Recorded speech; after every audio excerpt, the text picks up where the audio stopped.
The volume experience method. Every no is training for your yes. Introduction. The barber's discovery. Look, I've been cutting hair for 34 years, and I've heard every career sob story you can imagine. Kids come in here feeling defeated before they've even started, convinced they're not good enough, smart enough, or connected enough to get anywhere in life. But here's what I've figured out after thousands of these conversations. The advice we're giving young people about careers is not just wrong, it's the wrong way around. We tell them to craft the perfect CV, wait for the perfect opportunity, and apply only when they're 100% qualified. Meanwhile, they're sitting in my chair, 3 months after graduation, wondering why nothing's working. That's when I discovered something that changed everything. It was a Wednesday afternoon. Always seems to be a Wednesday when life teaches you something important. And this lad came in for a trim. Year 11, just finished his GCSEs, looking absolutely gutted. I asked him how the job search was going, and he said, "I applied for this apprenticeship at a garage. I really wanted it. They said no." "How many other places have you applied?" I asked. He looked at me like I'd asked him to solve quantum physics. "Just that one. I spent 2 weeks on the application, made it perfect." 2 weeks, one application, and now he was done trying. That's when it hit me. We've taught an entire generation to treat job applications like marriage proposals, something you only do when you're absolutely certain, when everything's perfect, when you've rehearsed every word. No wonder they're terrified. No wonder they're stuck. I put down my clippers and said, "Mate, you know how you learn to fade hair?" He shrugged. "You do 100 bad fades before you do one good one. Every dodgy blend, every uneven line, every time the customer walks out looking a bit wonky, that's not failure, that's training. You think I came out of barber college cutting like this?" I gestured at his fresh trim. "Nah, I made people look ridiculous for at least 6 months before I got decent." He laughed, but I could see something clicking. "So why," I continued, "are you treating job applications like they're supposed to be perfect on the first try? You're not training, you're just hoping to get lucky." Over the next few weeks, I couldn't stop thinking about that conversation. I started asking every young person who came through my door about their job search. The pattern was unmistakable. The ones who were stuck had sent 1, maybe 2 applications. They'd spent weeks crafting them, agonizing over every word, waiting for the right opportunity, and they were miserable. The ones who were thriving, they were sending applications everywhere, 10, 15, 20 a week. They weren't precious about it. They were treating it like practice. And you know what? They had options, multiple interviews, multiple offers. They got to choose what worked for them. Location, pay, culture, growth potential. They weren't just grateful for any job, they were making strategic decisions about their lives. That's when I realized volume creates options, and options develop decision-making skills. This isn't just barbershop philosophy. Turns out there's a psychologist named Albert Bandura who spent his entire career studying how people build confidence. His research shows that confidence doesn't come from thinking positive thoughts or waiting until you feel ready. It comes from mastery experiences, doing the thing, getting feedback, adjusting, and doing it again, over and over. Every no you get isn't rejection. It's data, it's training, it's 1 rep closer to your eventual yes. But here's the thing nobody tells you. You need a lot of reps, not 2, not 5, a lot. Because volume doesn't just get you a job faster, it teaches you how to make better decisions. When you've only got 1 offer, you take it, even if it's rubbish. When you've got 5 offers, you get to ask yourself, what actually matters to me? Do I care more about money or a short commute? Do I want a big corporate environment or a small team where I'll learn faster? Do I prioritize stability or growth? That's the skill nobody's teaching. We're so obsessed with getting young people a job that we forget to teach them how to choose a good job. And that skill, evaluating options, Understanding your priorities, making strategic decisions, that's what sets you up for a satisfying life, not just a paycheck. So I built a platform, Jumpstart-Careers.co.uk, a place where young people could practice the volume experience method, what I now call VEM. 10 applications a week, track your pipeline, build your CV, practice interviews, get feedback, adjust, repeat. And it works. I've watched kids go from zero confidence to multiple offers in 8 weeks. I've seen them learn to articulate what they want, negotiate better terms, and walk into jobs they actually chose rather than just accepted. I've seen parents stop nagging and start supporting. I've seen teachers use the data to prove their careers programs actually work. But here's what I need you to understand. This book isn't about me, it's about a method that challenges everything you think you know about career preparation. If you're a young person, this book will teach you that you're not broken, you're just undertrained. You'll learn how to generate options, figure out what matters to you, and make decisions that actually fit your life. If you're a parent, this book will show you how to support your teen without taking over, how to ask the right questions instead of giving the wrong answers, and how to help them build decision-making skills that will serve them for decades. If you're an educator, this book will give you an evidence-based, measurable system that reduces your workload while improving outcomes. You'll see how VEM aligns with Gatsby benchmarks, supports PSHE objectives, and gives you the data you need to prove your careers program works. Here's my promise to you. By the end of this book, you'll never look at career preparation the same way again. You'll understand why every no is training for your eventual yes. You'll know how to turn frustration into fuel. You'll see why the word yet is the most powerful tool in your vocabulary. And you'll have a system, not just inspiration, but a genuine, repeatable system for building confidence, creating options, and making better decisions. This isn't a theory, this is 34 years of conversations, thousands of success stories, and a method that's already changing lives across the UK. Let's get started. Chapter 1. The Passenger Problem. His name was Jaden, 16 years old, a bright kid, came in every 6 weeks for a trim. Always polite, always on his phone, always seemed a bit elsewhere. One day I asked him what he was up to after school. He shrugged. Dunno. Probably college, I guess. Everyone else is going. What do you want to study? Another shrug. Whatever. Doesn't really matter, does it? I'll just end up in some boring job anyway. I stopped mid-fade. You really believe that? He looked up from his phone for the first time. I mean, yeah, that's just how it is. You go to school, you go to college, you get a job, you pay bills until you die. It's not like I get to choose. There it was. The passenger problem.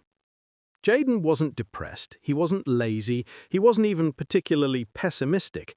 He just accepted that life was something that happened to him, not something he had any control over. He was sitting in the back seat, watching the world go by, waiting for someone else to drive him somewhere. And he wasn't alone. I started paying attention, and I realized that most of the young people coming through my door had the same energy.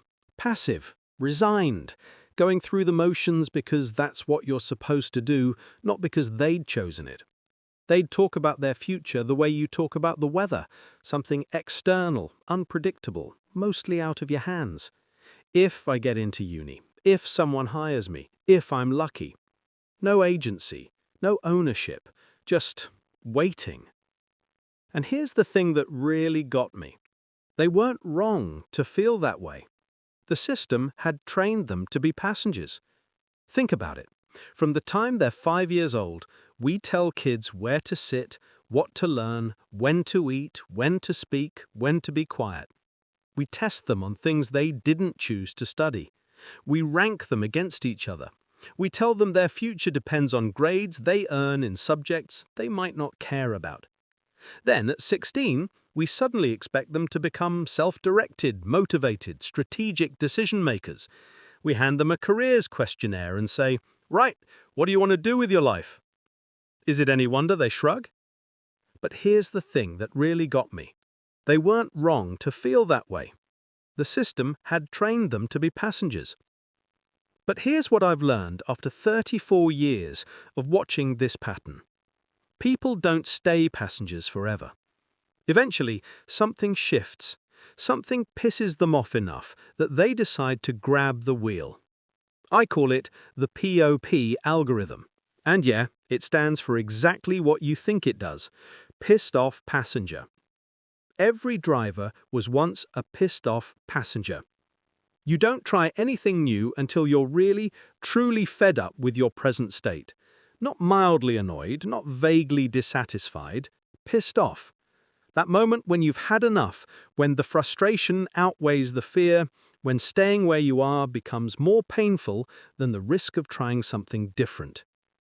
That's the ignition point. That's when people move. Let me tell you what happened with Jaden. 3 months after that first conversation, he came back in. Different energy entirely. He sat down, looked me straight in the eye and said, "I need to talk to you about jobs." "What changed?" I asked. "My mum," he said. "She's been working at the same supermarket for 15 years. I hate it. Comes home every day complaining. And last week she told me I should just apply there because at least it's stable." And I thought, I don't want that. I don't want to spend my whole life doing something I hate just because it's stable. There it was, the P.O.P moment. Jaden wasn't pissed off at his mum. He was pissed off at the idea of becoming his mum. He'd seen his future as a passenger, and he didn't like the destination. "So what do you want?" I asked. "I don't know yet, but I want to figure it out. I want to actually choose." That's the thing about P.O.P moments.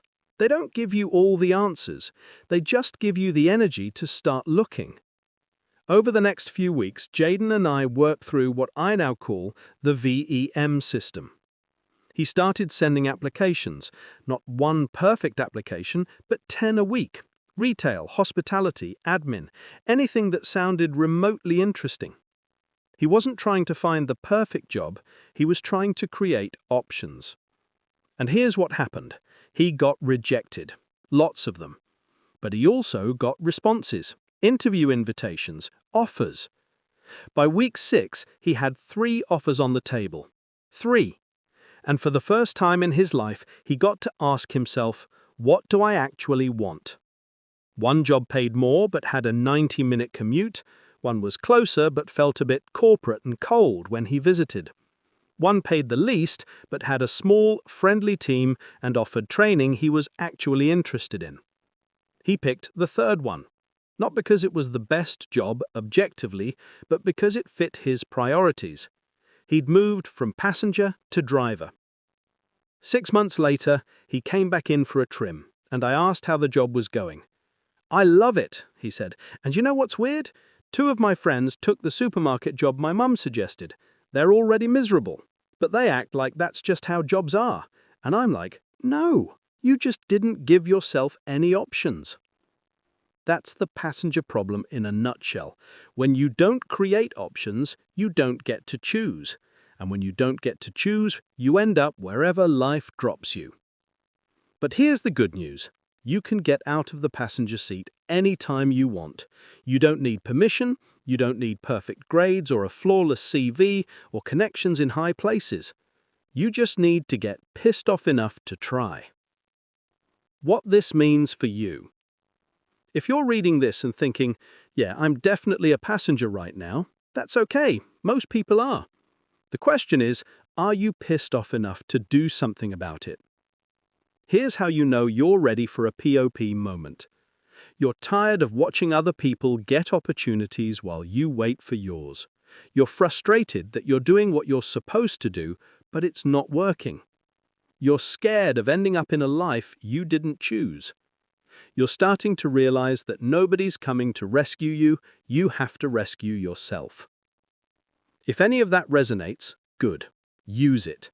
That frustration is fuel. For parents, your job isn't to create the P.O.P moment for your teen. You can't manufacture genuine frustration, but you can recognize it when it happens and help them channel it into action instead of despair. When your kid comes to you angry about their situation, don't try to fix it or calm them down. Ask, what do you want to do about it? That's the question that turns passengers into drivers. For educators, the passenger problem is why so many of your students seem disengaged.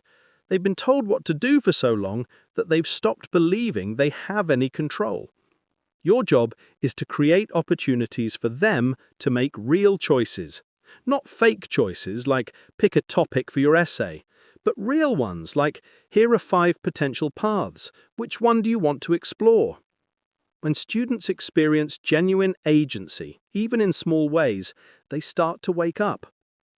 The passenger problem isn't a character flaw, it's a learned behavior, and anything that's learned can be unlearned. But first, you have to get pissed off enough to try.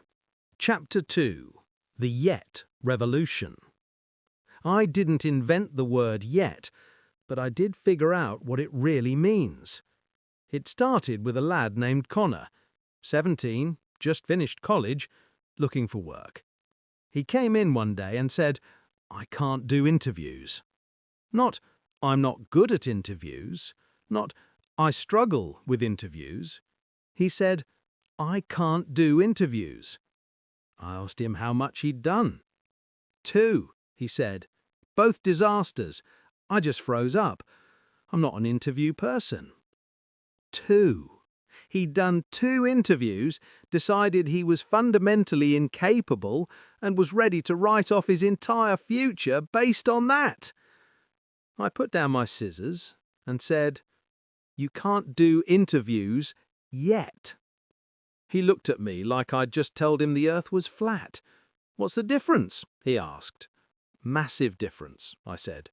When you say, "I can't do interviews," you're saying it's permanent. You're broken. There's no point trying. But when you say, "I can't do interviews yet," you're saying it's temporary. You just haven't learned how. Yet. He thought about that for a second. "Okay, but I still can't do them." "Right. Yet. So what are you going to do about it?"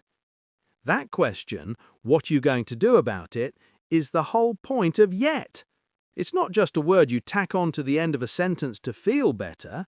It's a commitment. It's a plan. It's the difference between giving up and getting started. I told Connor, "You know what yet stands for? You'll eventually try." He laughed. "That's cheesy." "Yeah, it is, but it's also true. You can't do interviews yet, which means you'll eventually try again, and again, and again, until you can." Connor didn't look convinced, but he agreed to give it a shot. We set up mock interviews. I asked him the standard questions. Tell me about yourself. What are your strengths? Why do you want this job? And I recorded him on my phone so he could watch himself back. The first one was rough. He mumbled. He said, about 40 times. He forgot half of what he wanted to say. But here's the thing. He didn't say, "I can't do this." He said, "I can't do this yet." And that tiny word changed everything. Because yet doesn't let you off the hook. It doesn't say, "Oh well, maybe someday." It says, "Not now, but soon. Keep going." By the 5th mock interview, Connor was decent. By the 10th, he was good. By the 15th, he was confident. And when he went to his next real interview, he got the job. A few weeks later, he came back in and said, "I can do interviews now." "Yeah," I said, "you could always do them. You just couldn't do them yet." Why yet isn't just positive thinking. Look, I'm not a fan of toxic positivity. You know the type, people who tell you to just believe in yourself and manifest your dreams and act like wanting something badly enough will make it happen. That's nonsense. Believing you can do something doesn't make you able to do it. Wishing doesn't build skills. But yet is different. Yet isn't about belief. it's about action. When you say, I can't do something yet, you're not lying to yourself, you're acknowledging reality. Right now, at this moment, you genuinely can't do it. But you're also acknowledging a second reality. Skills can be learned. You're not fixed. You're in progress. And that second reality is what makes all the difference. There's a researcher named Carol Dweck who spent decades studying what she calls growth mindset versus fixed mindset. People with a fixed mindset believe their abilities are set in stone. You're either smart or you're not, talented or you're not, good at interviews or you're not.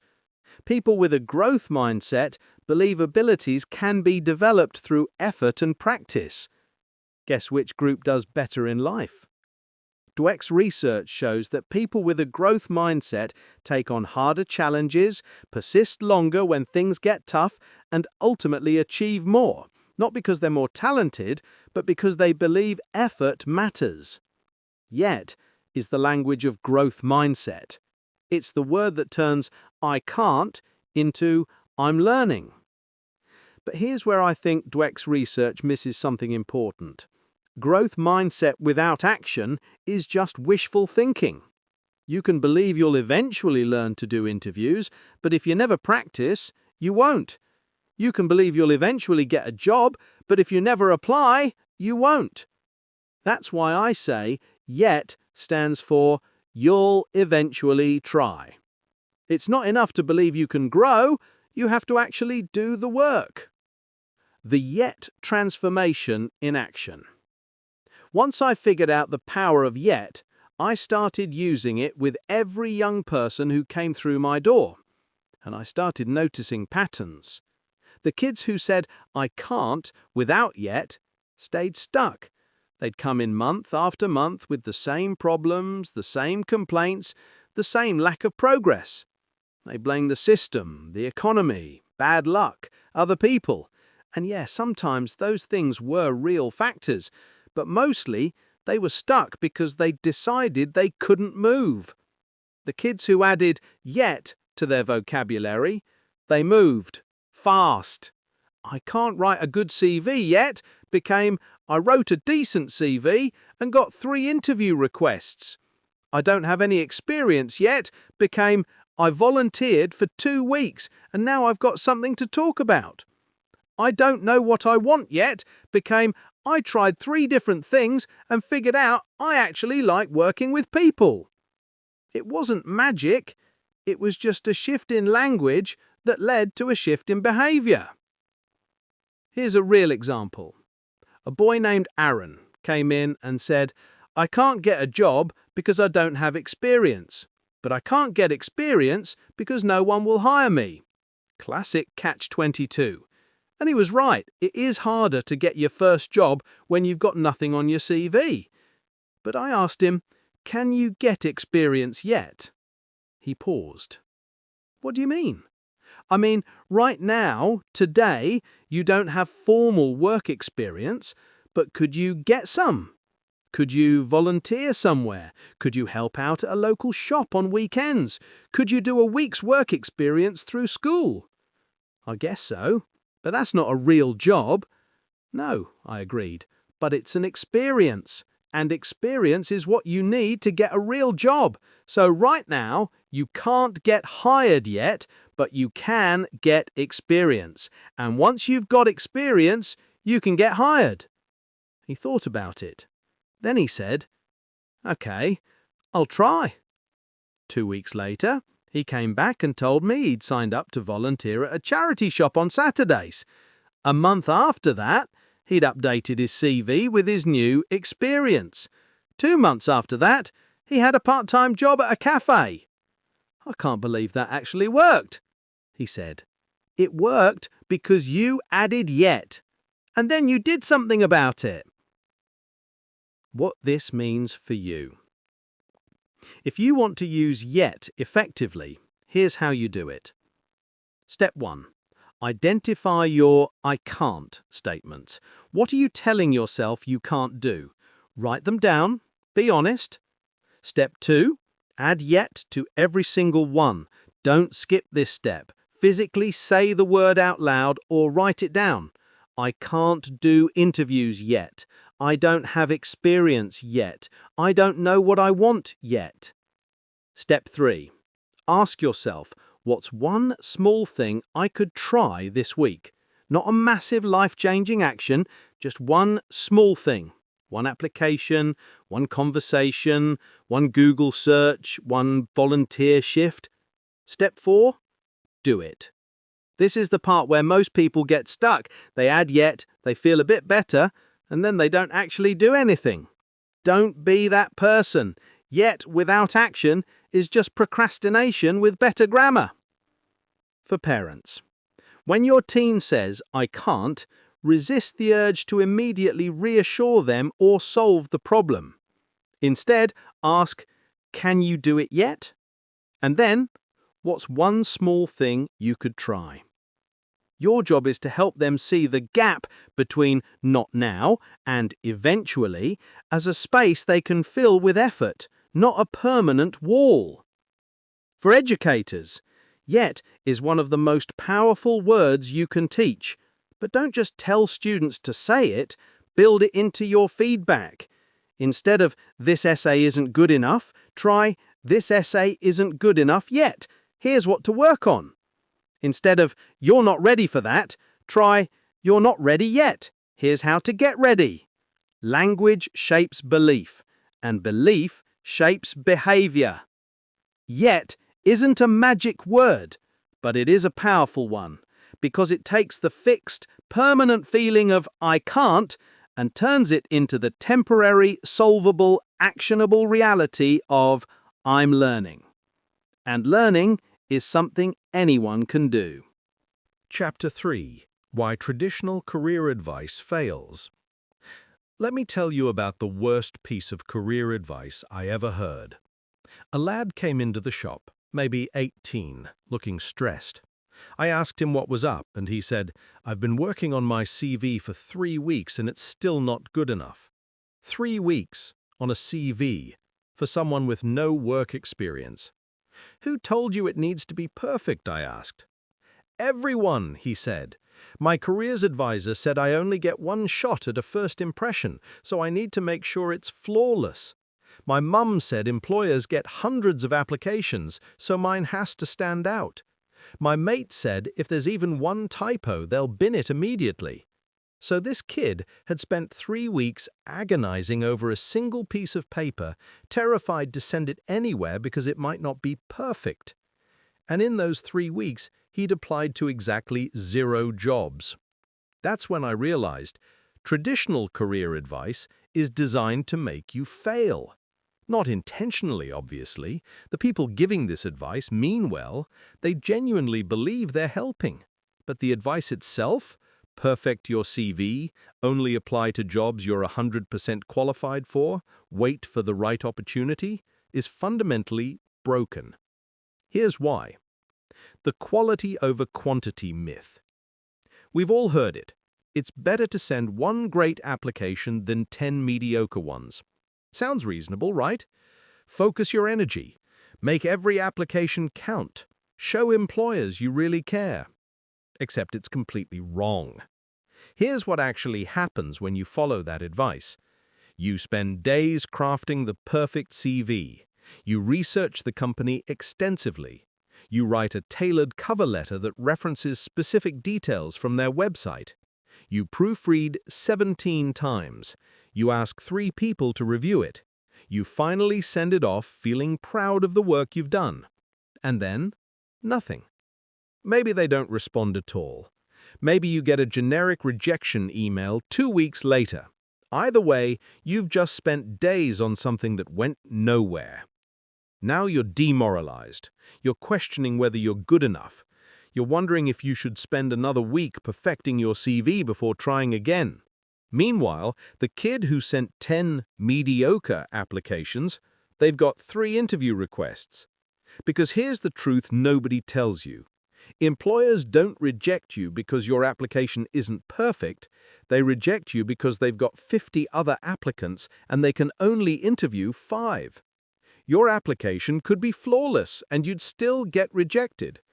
Not because you're not good enough, but because the numbers don't work in your favor. So what's the solution? Change the numbers. If you send one perfect application and you've got a 10% chance of getting an interview, you'll probably get nothing. If you send 10 decent applications and you've got a 10% chance on each one, you'll probably get one interview. If you send 20, you'll get 2. This isn't about being sloppy. It's about understanding that job searching is a numbers game, and the only way to win a numbers game is to play it. But traditional career advice tells you the opposite.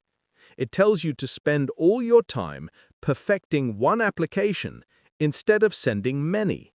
It prioritizes the process over the outcome. And it leaves young people stuck polishing a CV that's never quite good enough to send. The paralysis of perfection. There's a term in psychology called analysis paralysis. It's when you overthink something so much that you can't make a decision. Traditional career advice creates analysis paralysis on an industrial scale. Make sure your CV is perfect. Okay, but what does perfect mean? Should I use bullet points or paragraphs? 1 page or 2? Should I include my GCSEs if I've got A-levels? Should I mention hobbies? What if my hobbies sound boring? What if they sound too interesting and the employer thinks I'll be distracted? Only apply to jobs you're 100% qualified for. Okay, but the job description says they want 2 years of experience and I've got none. Does my volunteer work count? What about the time I helped my uncle with his shop? Should I apply anyway, or will that make me look desperate? Wait for the right opportunity. Okay, but how do I know if it's the right opportunity? What if I take this job and then a better one comes along next week? What if I turn this one down and nothing else comes up? These questions are endless, and the more you think about them, the more paralyzed you become. I see this all the time. Young people who are smart, capable, and hardworking, but they're stuck because they're trying to make the right decision. They're waiting for clarity that never comes. Here's what I tell them. You don't need the right decision, you need a decision. Because here's the thing about decisions, you learn more from making them than from avoiding them. Even if you make the wrong choice, you'll learn something.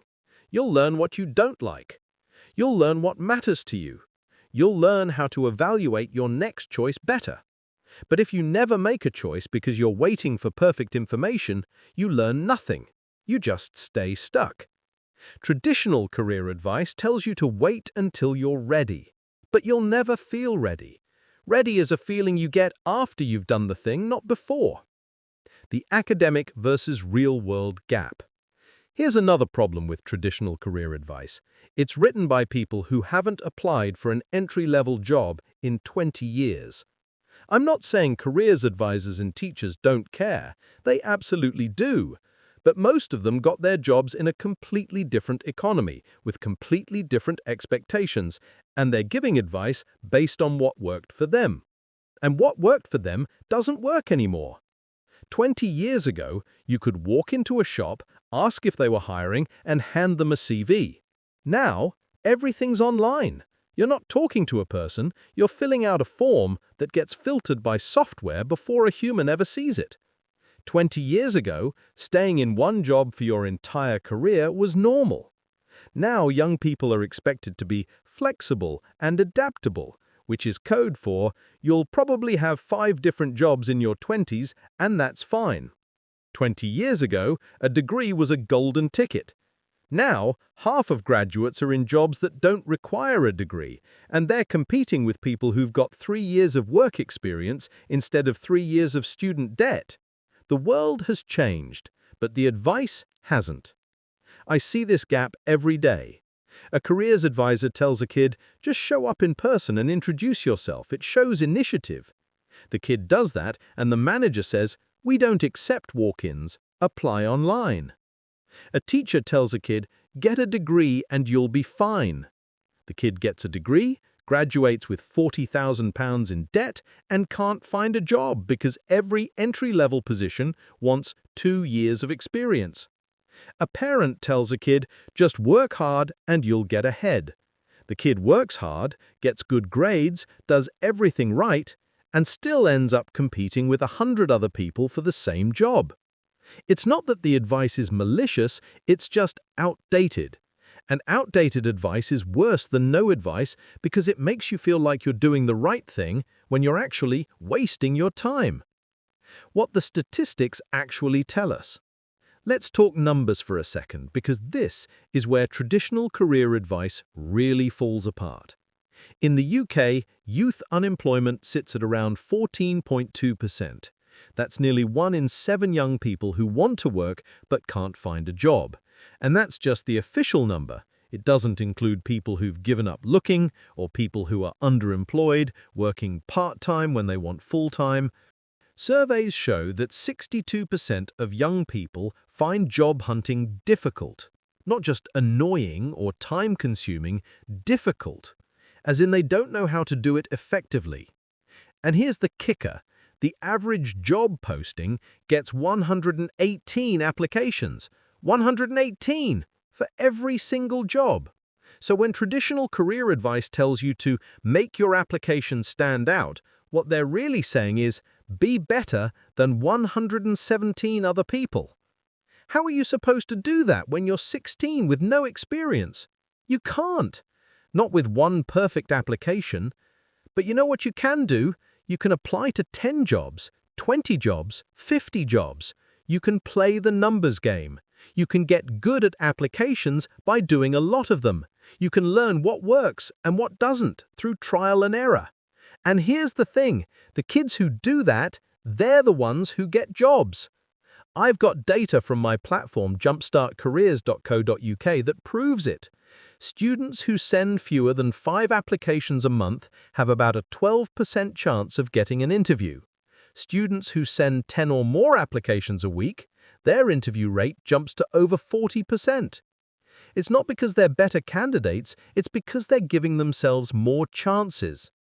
Traditional career advice ignores this reality. It tells you to focus on quality, to wait for the right opportunity, and to be patient. And while you're being patient, someone else is sending 20 applications and getting 3 interviews. What this means for you. If you've been following traditional career advice and it's not working, it's not because you're doing it wrong, it's because the advice is wrong. Here's what you should do instead. Stop trying to perfect your CV. Get it to good enough and start sending it. You'll learn more from 10 responses or 10 rejections than you will from 10 more hours of editing. Stop waiting for the right opportunity. There's no such thing. Every job teaches you something, even if it's just, I don't want to do this long term. Apply widely, create options, figure out what you want by trying things, not by thinking about them. Stop listening to people who haven't job searched recently. I don't care if they're well-meaning. If they haven't applied for a job in the last 5 years, their advice is probably outdated. Find people who've recently been through the process and ask them what actually worked. For parents, I know you want to protect your kids from rejection and failure, but when you tell them to wait for the right job or make sure everything's perfect first, you're accidentally teaching them to be afraid. The best thing you can do is encourage them to try, fail, learn, and try again. That's how resilience is built. For educators, please stop teaching students that there's one right way to do a CV or one right answer to where do you see yourself in 5 years. The real world is messy and unpredictable, and the students who succeed are the ones who can adapt, not the ones who follow a script. Teach them to experiment. Teach them that rejection is data, not failure. Teach them that volume creates options. Traditional career advice fails because it's built on outdated assumptions about how the world works. It assumes there's a clear path, a right way, a perfect strategy. There isn't. But there is a better way, and it starts with letting go of perfection and embracing volume. Chapter 4. Volume creates mastery. All right, Let's talk about the thing that changes everything. Volume. Not quality, not perfection, not waiting for the right moment. Volume. I know that sounds counterintuitive. We've been taught our whole lives that quality matters more than quantity, that you should focus your energy, that trying too many things means you're not committed. But when it comes to building confidence and creating opportunities, volume is the secret. Let me show you why. The 10 per week rule. A few years ago, I started tracking the young people I was working with. I wanted to know what actually predicts success. Is it grades? Is it confidence? Is it having a great CV? Turns out, none of those things mattered as much as one simple metric. How many applications are you sending per week? Kids who sent fewer than 5 applications a month, most of them were still looking for work 3 months later. Kids who sent 5 to 10 applications a month, about half of them found something within 2 months. Kids who sent 10 or more applications per week, nearly all of them had multiple offers within 6 to 8 weeks. 10 per week. That's the magic number. Not because 10 is some mystical threshold, but because 10 is enough to create momentum. It's enough that you stop treating each application like a life or death decision. It's enough that you start to see patterns, what works, what doesn't, what gets responses, what gets ignored. And most importantly, it's enough to create options. Because when you've only got one offer, you take it. You don't ask questions, you don't negotiate, you don't evaluate whether it's actually a good fit. You just say yes, because what choice do you have? But when you've got 3 offers, 5 offers, suddenly you're in control. You get to ask yourself, which one pays better? Which one has a shorter commute? Which one has a team I actually like? Which one offers training I'm interested in? You get to choose.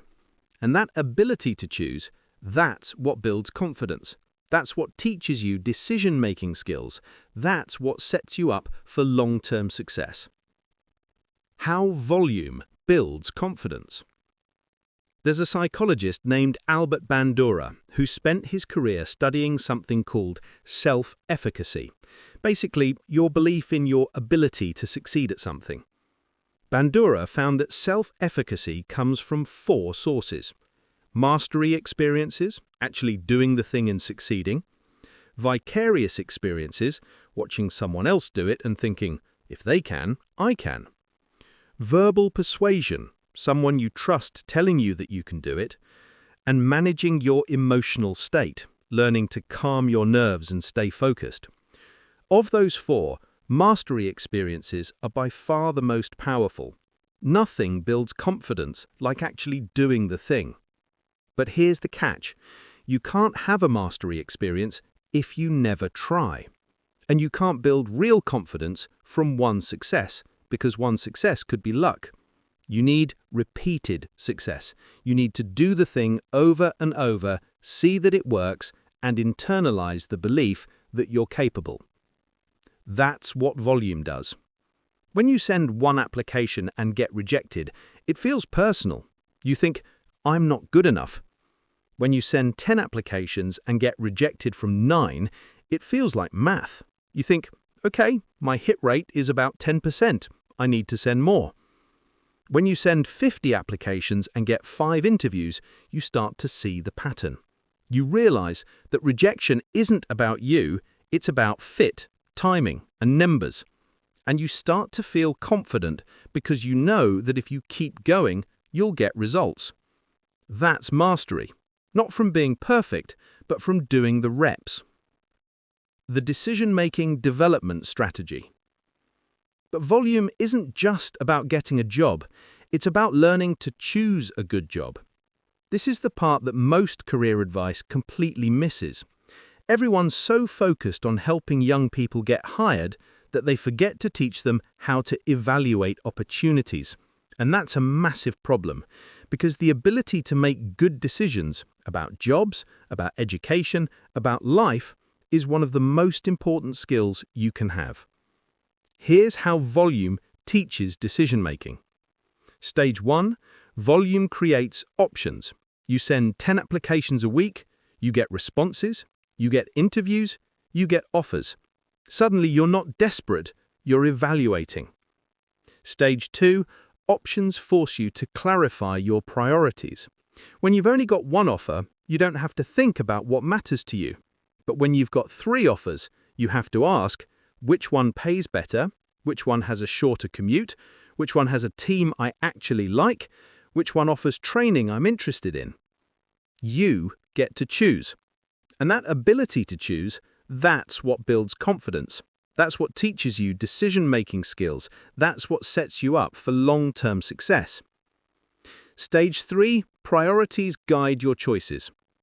Once you know what matters to you, you can evaluate your options strategically. You're not just taking whatever comes first, you're choosing the best fit. Stage 4, choices create ownership. When you make a decision based on your priorities, you own it. It's not something that happened to you, it's something you chose. And that sense of ownership builds confidence and resilience. Stage 5, ownership leads to satisfaction. When you're in a job you chose because it aligns with your priorities, you're more likely to stick with it, work hard, and feel good about it. Even if it's not perfect, it's yours. This is the strategy that nobody teaches. We tell young people to find their passion or follow their dreams, but we don't teach them actually to evaluate options and make strategic decisions. Volume does that, because you can't learn to choose if you don't have choices. Real success stories. Let me tell you about a lad named Marcus. Marcus came to me halfway through year 11, stressed out of his mind. He wanted to be a mechanic, but every apprenticeship he looked at wanted experience, and he couldn't get experience because no one would hire him without experience. Classic catch-22. I told him, stop looking for the perfect apprenticeship, start applying everywhere. Garages, dealerships, tyre shops, MOT centres, anywhere that touches cars. 10 applications a week. He looked at me like I was mad, but most of those aren't apprenticeships. Doesn't matter, I said. You need to get your foot in the door. You need to show someone you're willing to work. Once you're in, you can figure out the next step. He didn't love the idea, but he tried it, and within 3 weeks, he had a Saturday job at a tyre shop. Not an apprenticeship, not glamorous, but it was something. 2 months later, the shop owner mentioned that a local garage was looking for an apprentice. He applied, mentioned his tyre shop experience, and got the apprenticeship. Would that have happened if he'd kept waiting for the perfect opportunity? No. He'd still be sitting at home, polishing his CV, hoping someone would take a chance on him. But because he created volume, because he applied widely and took what was available, he created options. And those options led to the outcome he actually wanted. Here's another one, a boy named Preston. Preston had no idea what he wanted to do. He liked people, he liked organizing things, but he didn't have a specific career in mind. So I told him, apply to 10 different types of jobs. Retail, hospitality, admin, customer service, events, just try things. He thought I was joking. You want me to apply for jobs I don't even want? I want you to apply for jobs you might want, I said. You don't know what you like until you try it. So he did, and over the next 2 months, he got interviews in 5 different sectors. He tried a weekend shift in retail and hated it. He tried a week of work experience in an office, which was boring. He tried a shift at a cafe, loved it. He ended up taking a job in hospitality, and 6 months later he told me, I never would have guessed I'd like this, but I actually love it. I love the pace, I love the people, I love that every day is different. He only figured that out because he tried multiple things. If he'd waited to find his passion before applying anywhere, he'd still be waiting. That's what volume does. It turns uncertainty into clarity. It turns I don't know into I tried 5 things and now I know. What this means for you. If you take one thing from this chapter, let it be this. Volume is not about being desperate. It's about being strategic. You're not applying everywhere because you'll take anything. You're applying everywhere because you're creating options, building skills, and learning what you actually want. Here's how to put this into practice. Set a weekly target. 10 applications per week. It sounds like a lot, but it's less than 2 per day. You can do that. Track your numbers. How many applications did you send? How many responses did you get? How many interviews? This isn't about judging yourself, it's about seeing the pattern. If you send 10 and get 1 interview, great. Now you know your hit rate. Send 20 next week and you'll get 2. Celebrate the reps, not just the results. Every application you send is a win, even if you get rejected. You're training. You're building the habit. You're creating opportunities. Use rejection as data. If you're getting lots of rejections, look for patterns. Are you applying to jobs that are too senior? Is your CV missing key information? Are you not following up? Adjust and try again. For parents, stop asking your teen, "Have you heard back yet?" and start asking, "How many applications did you send this week?" Shift the focus from outcomes, which they can't control, to effort, which they can. And when they get rejected, don't try to make them feel better. Just say, "Okay, what's next?" For educators, build volume into your careers program. Don't just teach students how to write a CV, give them a target. 10 applications by the end of the term. Track it, celebrate it. Make it normal to apply widely, get rejected often, and keep going. Volume creates mastery. Mastery creates confidence. Confidence creates options. Options create good decisions. Good decisions create satisfying lives. It all starts with doing the reps. So stop waiting, stop perfecting, stop hoping for the right opportunity to appear. Start sending, start trying, start building. Because every no is training for your eventual yes. And the more reps you do, the sooner that yes comes. Chapter 5. The Power of Options. Why More Applications Unlock Better Futures. There's a moment I'll never forget. A lad named Tyler, 19 years old, sitting in my chair with the biggest grin I'd ever seen on him. He said, "I got 3 offers." "That's brilliant," I told him. "Which one are you taking?" His grin faded a bit. "I don't know. That's the problem." I stopped cutting and looked at him in the mirror. "Mate, that's not a problem. That's the best position you could possibly be in." He didn't look convinced. "But what if I pick the wrong one?" "What if you do?" I said. "You'll learn something. You'll figure out what you don't like, and then you'll make a better choice next time. But right now, you get to choose. Do you know how rare that is?" He thought about it. "I guess most of my mates just took the first thing that came along." "Exactly. And how's that working out for 'em?" He laughed. "Not great. Half of 'em have already quit." "Right, because they didn't choose, they just accepted. But you've got options, and options change everything."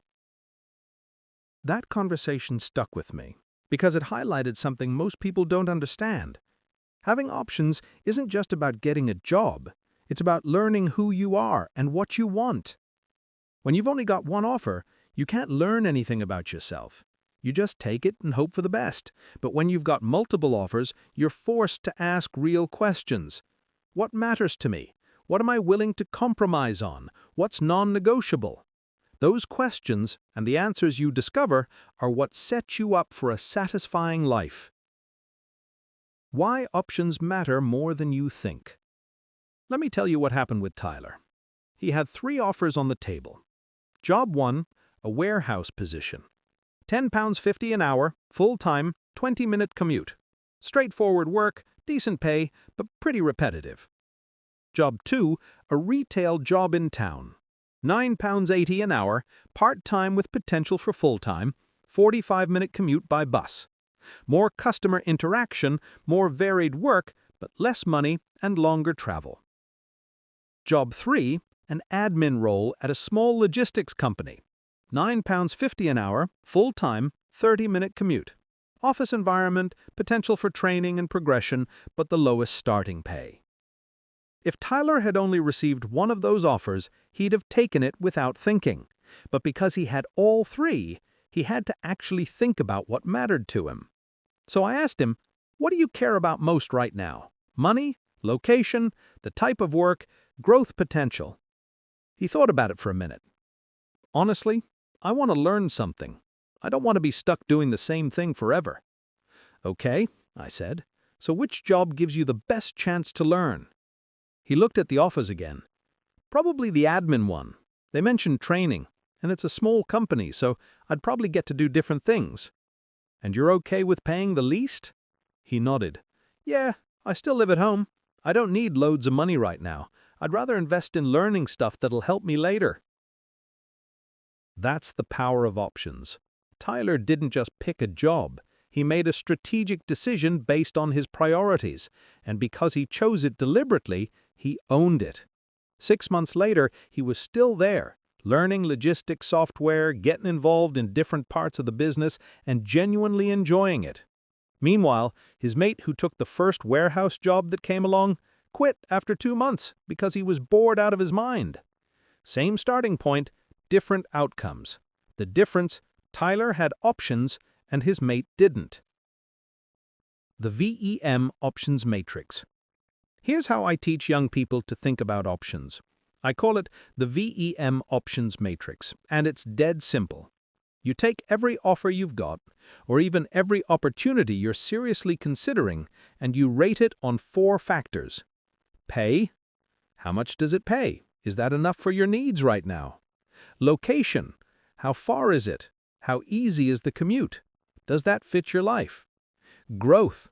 Will you learn new skills? Is there room to progress, or is it a dead end? And culture. Do you like the people? Does the environment feel right? Can you see yourself there? You don't need a fancy spreadsheet. Just write it down. Give each factor a score out of 10 or rank them high, medium, low.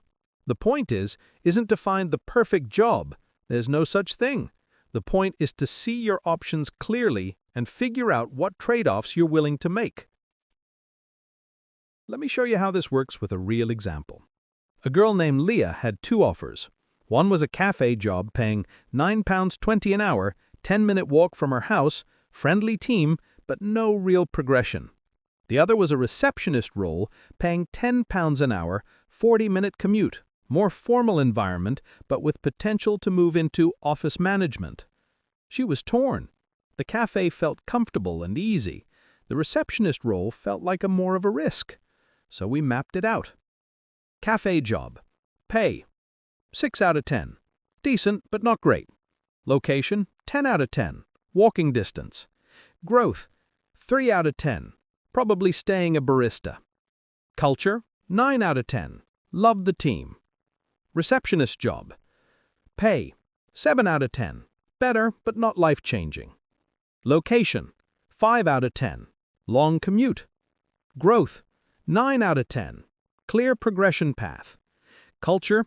6 out of 10. Seemed fine, but more corporate. Once she saw it written down, the decision became clearer. She asked herself, what do I care about most right now?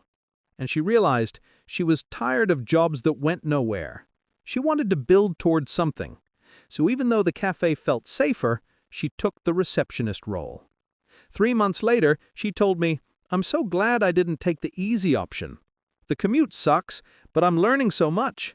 And they've already started training me on scheduling and invoicing. I actually feel like I'm building a career, not just earning a paycheck. That's the power of options. Doesn't tell you what to choose. It helps you see what you value so you can choose for yourself. Options teach you about yourself. Here's the thing most people miss. The value of options isn't just in picking the best one. It's in learning what best means to you. When you're 16, 17, 18, you probably don't know what you want yet. And that's fine. You're not supposed to. But you'll never figure it out by sitting around thinking about it. You figure it out by trying things, comparing them, and noticing what feels right and what doesn't. That's why volume is so important. The more applications you send, the more options you create. The more options you have, the more you're forced to evaluate and compare. And the more you evaluate and compare, the clearer your priorities become. Let me tell you what happened with Ethan. He came to me with no idea what he wanted to do. He said, "I just need a job. I don't care what it is." I told him, "Okay, but let's create some options so you can figure out what you do care about." He sent applications everywhere: retail, hospitality, warehouses, call centers, admin roles. Within a month, he had 5 interviews lined up. After the first interview, at a call center, he came back and said, "I don't think I want to do that. It felt really scripted, like I wouldn't be able to just talk to people normally." Okay, so now he knew he didn't like overly structured environments. After the second interview, at a sports shop, he said, "That was better. I liked that I could actually chat with customers about stuff I know about." Okay, so he liked customer interaction and using his interests.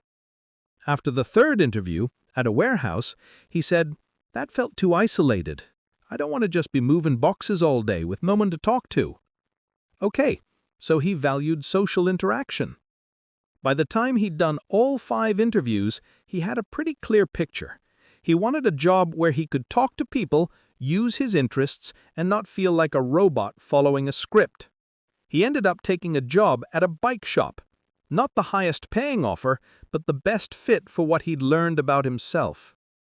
And here's the key. He only learned that by having options.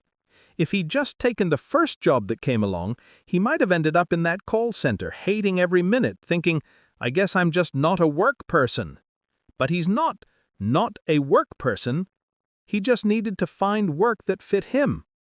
And the only way to do that was to create options and compare them. The long-term impact of learning to choose. This isn't just about getting your first job. This is about building a skill that'll serve you for the rest of your life. Think about it. Over the next 50 years, you're going to make thousands of decisions. What job to take, whether to go to university, what to study, where to live, who to live with, whether to stay in a relationship or leave, whether to take a risk or play it safe. Every single one of those decisions will be easier if you've practiced making decisions. And you practice by having options. When you're used to evaluating multiple job offers, you get better at evaluating university courses. When you're used to weighing trade-offs, pay versus location, growth versus comfort, you get better at weighing trade-offs in every area of life. The young people I work with who've gone through the VEM process don't just get jobs faster, they make better decisions. They're more confident. They know what they want. They don't just drift through life accepting whatever comes, they actively shape their lives. And it all starts with creating options. What this means for you. If you want to unlock the power of options, here's what to do. Step 1. Create volume. You can't have options if you're not applying widely. 10 applications per week. That's the baseline. More is better. Step 2. Track your options. When you get interview requests or offers, write them down. Don't just keep them in your head. Seeing them on paper or on a screen makes them real and helps you compare. Step 3. Use the VEM options matrix. For every opportunity, rate it on pay, location, growth, and culture. You don't need to be scientific about it, just honest. What matters to you? What are you willing to compromise on? Step 4. Make a decision. Don't overthink it. You're not looking for perfection. You're looking for the best fit based on what you know right now. Pick one and commit. Step 5. Reflect. After a few weeks or months, ask yourself, did I make the right choice? What did I learn? What would I do differently next time? This reflection is how you get better at decision-making over time. For teens, having options isn't about being greedy or indecisive. It's about giving yourself the power to choose. Don't feel guilty for comparing offers or asking for time to think. This is your life. You get to decide what fits. For parents, when your teen has multiple offers, resist the urge to tell them which one to pick. Instead, help them think through their priorities. Ask, what matters most to you right now? What are you willing to compromise on? What would you regret not trying? Your job is to guide the process, not make the decision. For educators, teach students that options are a good thing, not a source of stress. Build decision-making frameworks into your career program. Show them how to evaluate opportunities. Give them practice comparing hypothetical offers. The skill of choosing well is just as important as the skill of applying well. Options aren't a luxury, they're a necessity. Because when you don't have options, you don't have control. You're just accepting whatever life hands you and hoping it works out. But when you create options, when you apply widely, generate multiple opportunities, and learn to evaluate them, you take control. You become the driver, not the passenger. And that changes everything. Chapter 6. Practicing Decisions. Becoming a good chooser, not just a lucky one. I'll never forget the day Jordan came into the shop looking absolutely gutted. "I made the wrong choice," he said. He'd had 2 job offers a few months earlier. One was a retail job at a big chain store, stable, predictable, decent pay. The other was at a small independent shop. Less pay, less security, but the owner had promised to teach him about running a business. He'd picked the independent shop, and now, 3 months in, the shop was struggling. Hours were getting cut, the owner was stressed and had stopped doing any training. Jordan felt like he'd made a huge mistake. "I should have taken the safe option," he said. "I'm an idiot." I put down my clippers. "Mate, you're not an idiot. You made a decision based on what you knew at the time, and now you've learned something." "Yeah," he said bitterly. "I learned I'm bad at making decisions." "No," I said. "You learned that small businesses can be risky. You learned that promises about training don't always pan out. You learned that stability matters more to you than you thought. That's not failure, that's data." He looked at me like I was trying to make him feel better with nonsense. "I'm serious," I said. "You think people who make good decisions just magically know the right answer every time? They don't.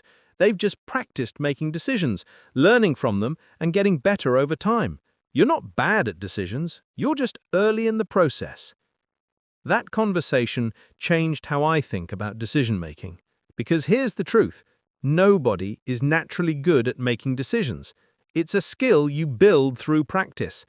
And the only way to practice is to make decisions, see what happens, and adjust.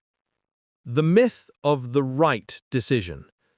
We've been taught to believe that for every situation, there's one right decision and a bunch of wrong ones. And if you're smart enough, careful enough, thoughtful enough, you'll figure out which one is right. That's rubbish. Most decisions don't have a right answer. They have trade-offs. You pick the option that aligns best with your priorities at that moment, and then you deal with the consequences, good and bad. Jordan didn't make the wrong decision when he picked the independent shop. He made a reasonable decision based on his priorities at the time. He valued learning over stability. That's not wrong, it's just a choice. What he learned from that choice was that his priorities were different than he thought. He discovered that he actually valued stability more than he'd realized, and that's incredibly valuable information. Now, when he makes his next decision, he'll be better equipped. He'll know to ask more questions about financial stability. He'll know to get training promises in writing. He'll know that his risk tolerance isn't as high as he thought. That's not failure, that's growth. But here's the problem. Most people don't see it that way. They make one decision that doesn't work out perfectly, and they conclude they're bad at decisions. So they stop making them. They let other people decide for them. They drift. And then they wonder why their life doesn't feel like theirs. How to become a good chooser. So, how do you get good at making decisions? The same way you get good at anything: practice, feedback, adjustment, repeat. Let me break that down. Step 1. Practice. You have to actually make decisions, not hypothetical ones, real ones with real consequences. That's why creating options through volume is so important. You can't practice decision-making if you don't have decisions to make. Step 2. Feedback. After you make a decision, pay attention to what happens, not just whether it worked or didn't work, but why. What did you learn? What surprised you? What would you do differently? Step 3. Adjustment. Use what you learned to inform your next decision. Maybe you learned you value flexibility more than pay. Maybe you learned you hate long commutes. Maybe you learned you need a structured environment to thrive. Whatever it is, take it with you. Step 4. Repeat. Make another decision, and another, and another. Each time, you'll get a little better at predicting what you'll like, what you'll regret, and what trade-offs you're willing to make. This is how you become a good chooser. Not by magically knowing the right answer, but by building a track record of decisions and learning from them and refining your process. Let me show you what this looks like in practice. The story of Mia, learning to choose. Mia was 17 when I first met her. She used to bring her little brother in for a haircut. She'd just finished college and had no idea what she wanted to do. So we started with volume, 10 applications a week, a wide range of industries, just to see what stuck. Within a month, she had 3 offers: a receptionist job at a dental practice, a sales assistant role at a clothing shop, an admin assistant at a logistics company. She picked the clothing shop. Why? I like fashion and I thought it would be fun. Fair enough. 2 months later, she came back. I hate it, she said. It's so boring. We just fold clothes and deal with returns all day. I thought it would be more creative, but it's just retail. Okay, I said. What did you learn? She thought about it. I learned that liking something as a hobby doesn't mean I'll like it as a job. And I learned I don't like standing around all day. I want to be doing something. Good, I said. So, what's next? She started applying again. This time, she avoided retail. She focused on roles that involved more variety: admin, coordination, customer service. She got 2 more offers: a customer service role at a call center and an admin assistant job at a marketing agency. She picked the marketing agency. Why? I want to see what marketing's like. And the job description said I'd be helping with events and social media, which sounds more interesting than just answering phones. 3 months later, she came back with a completely different energy. I love it, she said. I'm learning so much. I'm helping organize events, I'm managing their Instagram, I'm doing a bit of everything. It's exactly what I wanted. So, what did you learn this time? I asked. I learned that I like variety. I like being involved in different things. I like creative work, but I also like the organizational side. And I learned that I'm actually pretty good at this. That's the process. Mia didn't magically find the perfect job on her first try. She made a decision, learned from it, adjusted, and made a better decision next time. And now, she's not just in a job she likes, she's learned what kind of work suits her. She knows she values variety, creativity, and being involved in multiple projects. That knowledge will guide her every decision she makes for the rest of her career. That's what practicing decisions does. It teaches you about yourself. The wrong choice is still a useful choice. Here's something I wish more people understood. Even the wrong choice teaches you something valuable. Jordan learned that he values stability more than he thought.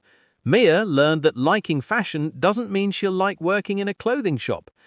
Both of those lessons came from choices that didn't work out the way they hoped. But those weren't wasted experiences, they were essential experiences. Because now Jordan and Mia know themselves better. They've refined their priorities. They've learned what to look for and what to avoid. You can't learn that by thinking, you can only learn it by doing. And here's the thing, the earlier you make these mistakes, the better. Because the cost of a bad decision at 17 is way lower than the cost of a bad decision at 35. If you pick the wrong job at 17, you quit and try something else. No big deal. If you pick the wrong career at 35 because you never practiced making decisions, you're stuck. You've got a mortgage, kids, responsibilities, you can't just walk away. That's why I tell young people, make your mistakes now. Try things, get it wrong, learn from it. Build the skill of decision-making while the stakes are still low, because the stakes won't stay low forever. How to evaluate your decisions. All right, practical stuff. When you make a decision, whether it's choosing which job to take, which course to study, or which opportunity to pursue, here's how to evaluate it afterwards. 1. What did I expect to happen? Write down what you thought the job, course, opportunity would be like before you started. Be specific. 2. What actually happened? After a few weeks or months, write down what it's actually like.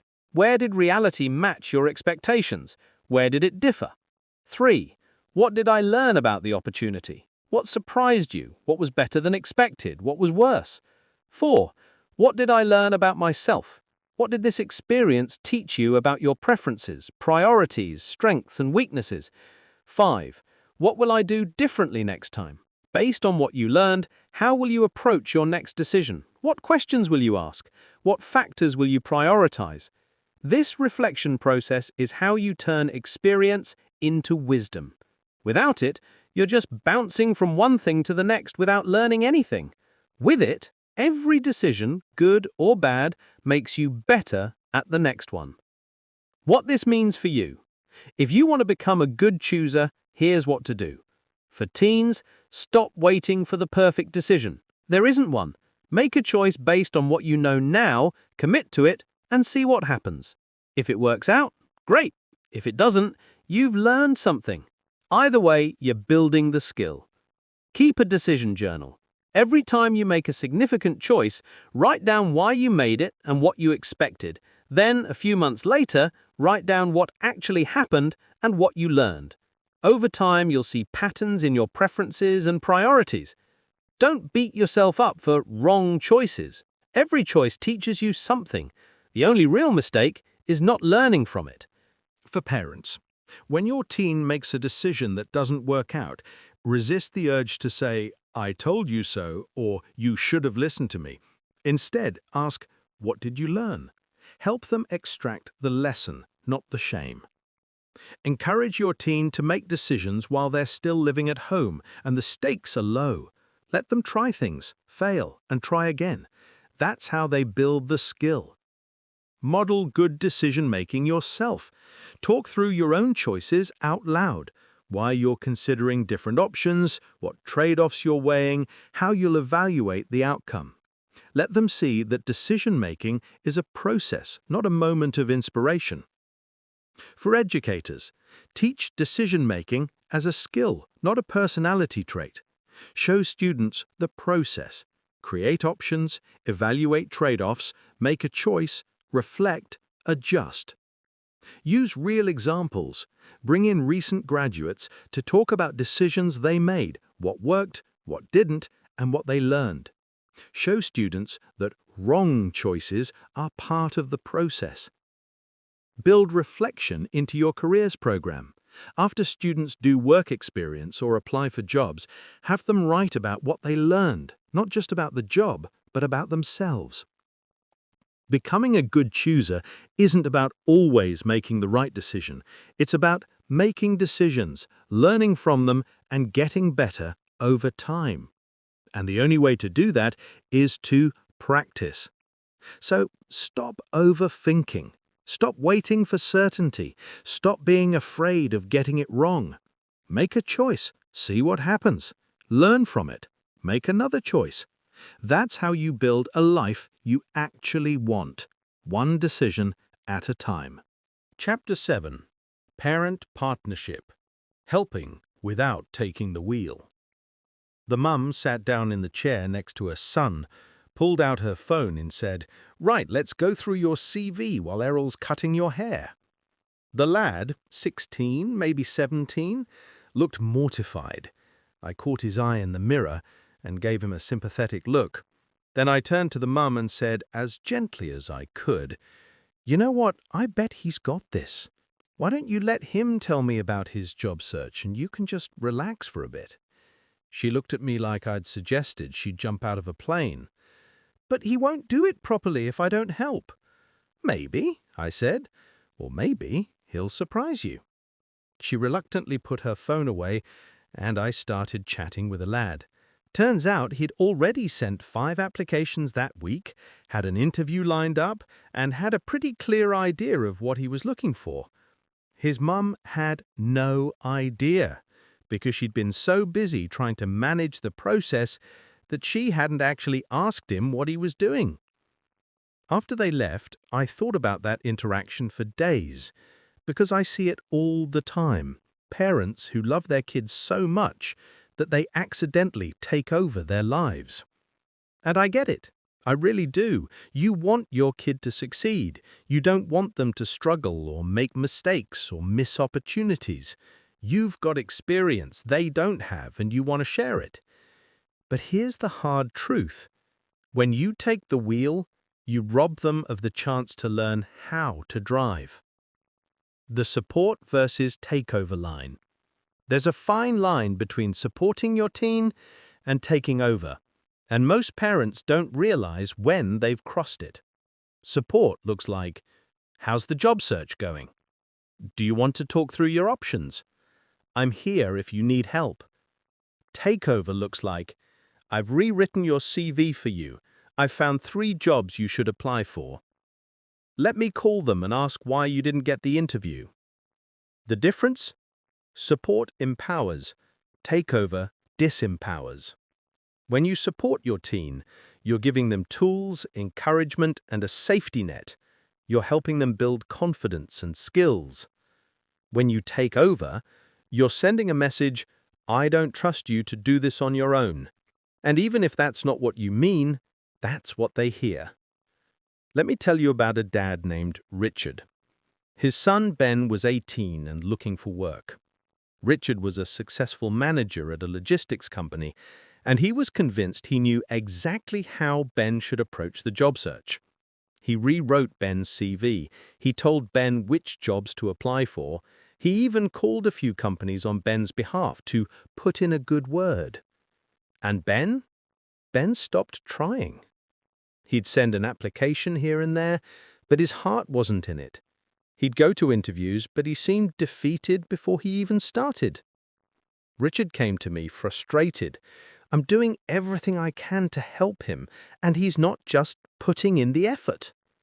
I asked him, have you asked Ben what he wants? Richard looked confused. What do you mean? I mean, what does Ben want? What kind of work is he interested in?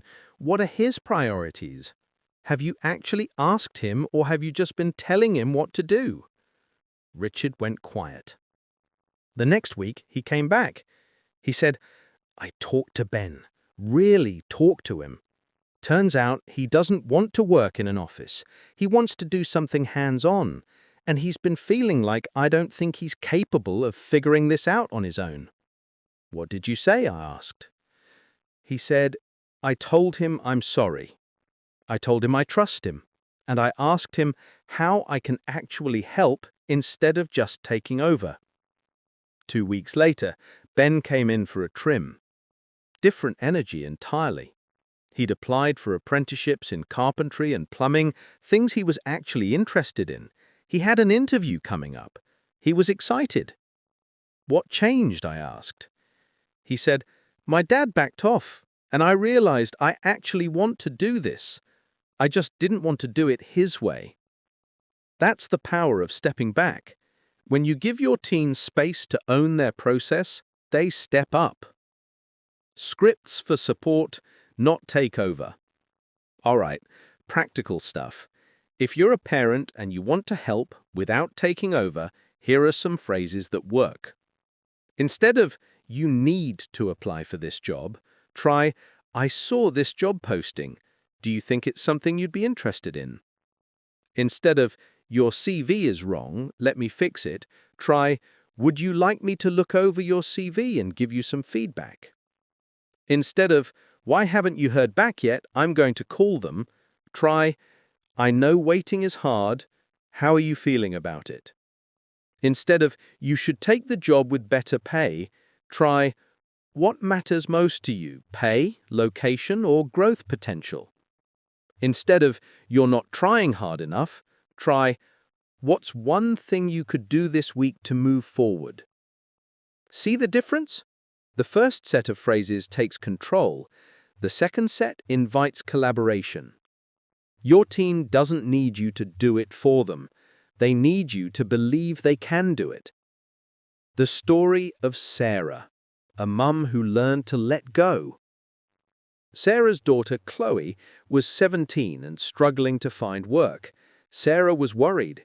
She'd seen too many of her friends drift into dead-end jobs or give up entirely, and she didn't want that for her daughter. So Sarah started managing the process.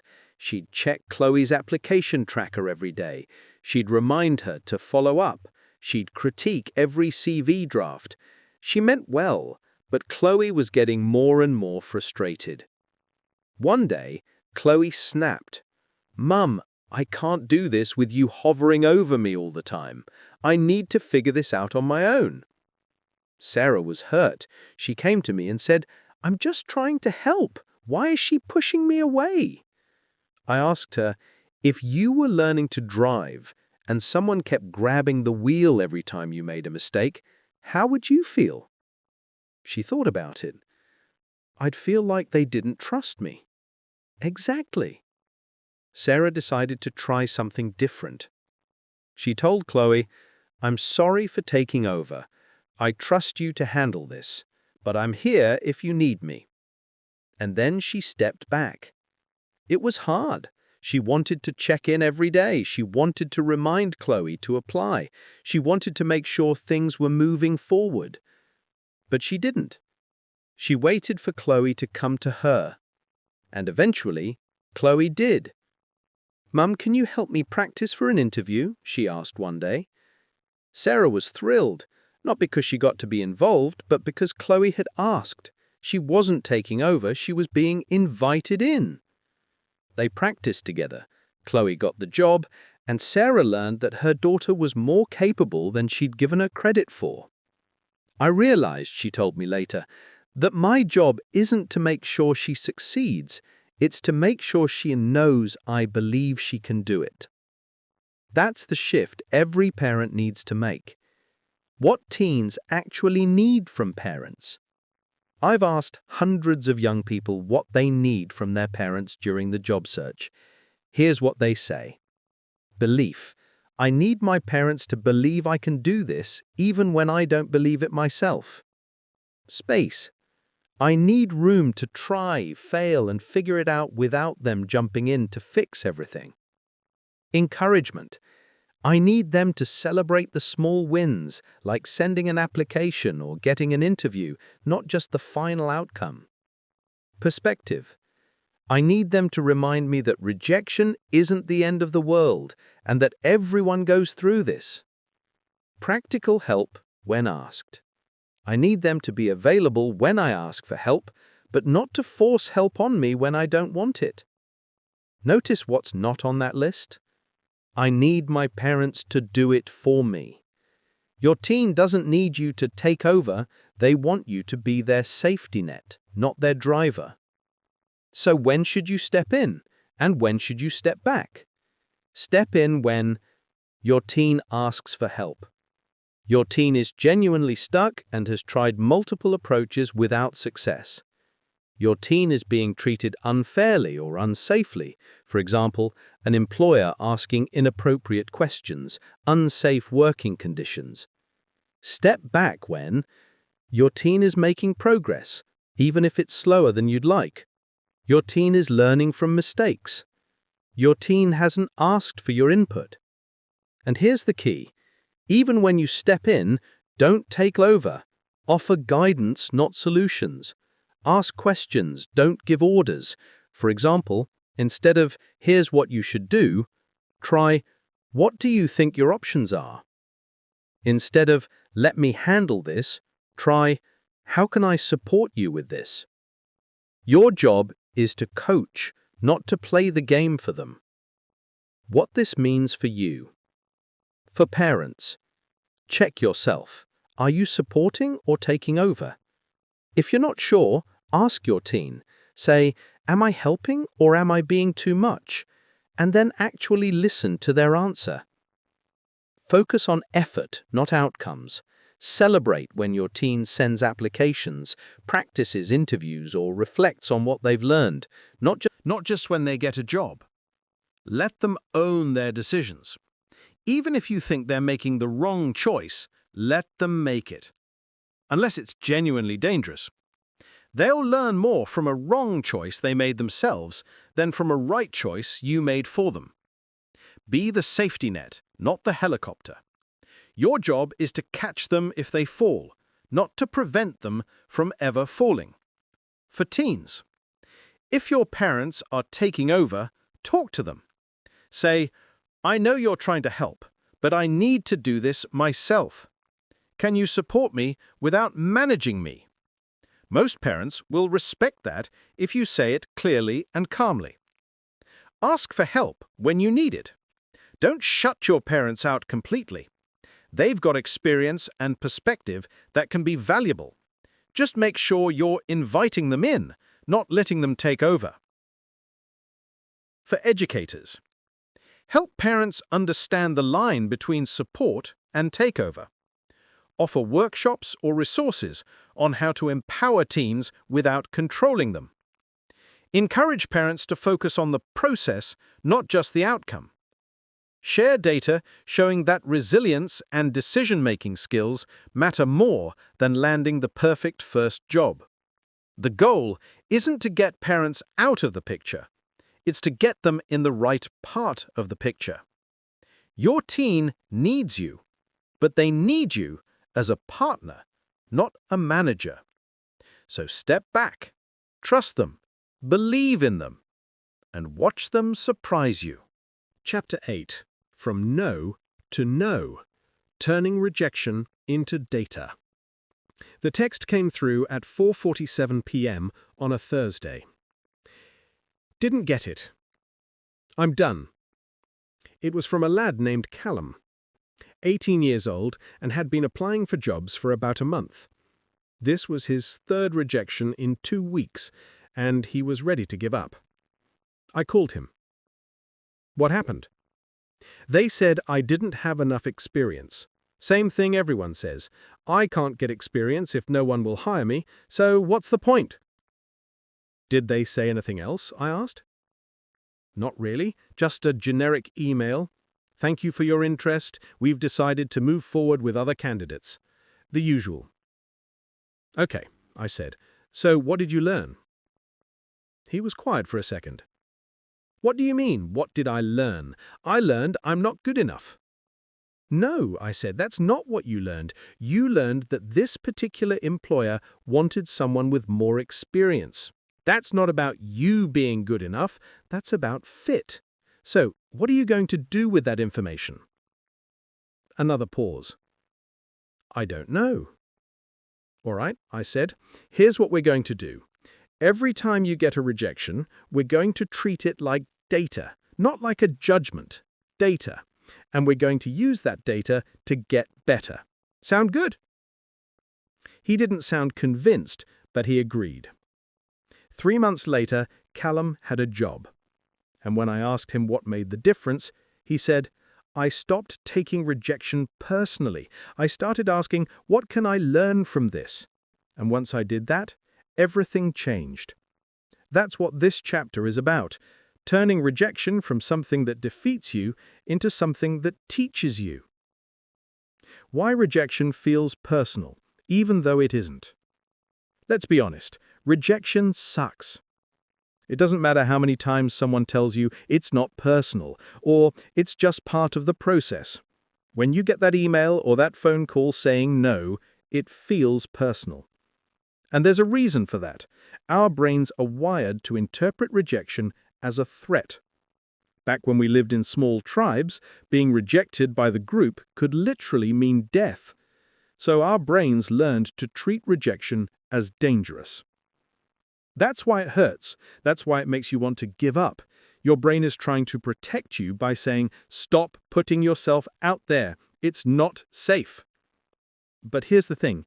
Your brain is wrong. Rejection in the modern world, especially job rejection, isn't dangerous. It's just information. It's feedback. It's data. The problem is, most people don't treat it that way. They treat it like a verdict on their worth. And when you do that, every no becomes evidence that you're not good enough. But what if you flipped the script? What if every no became evidence that you're learning, adapting, and getting closer to a yes? That's the shift I teach, and it changes everything.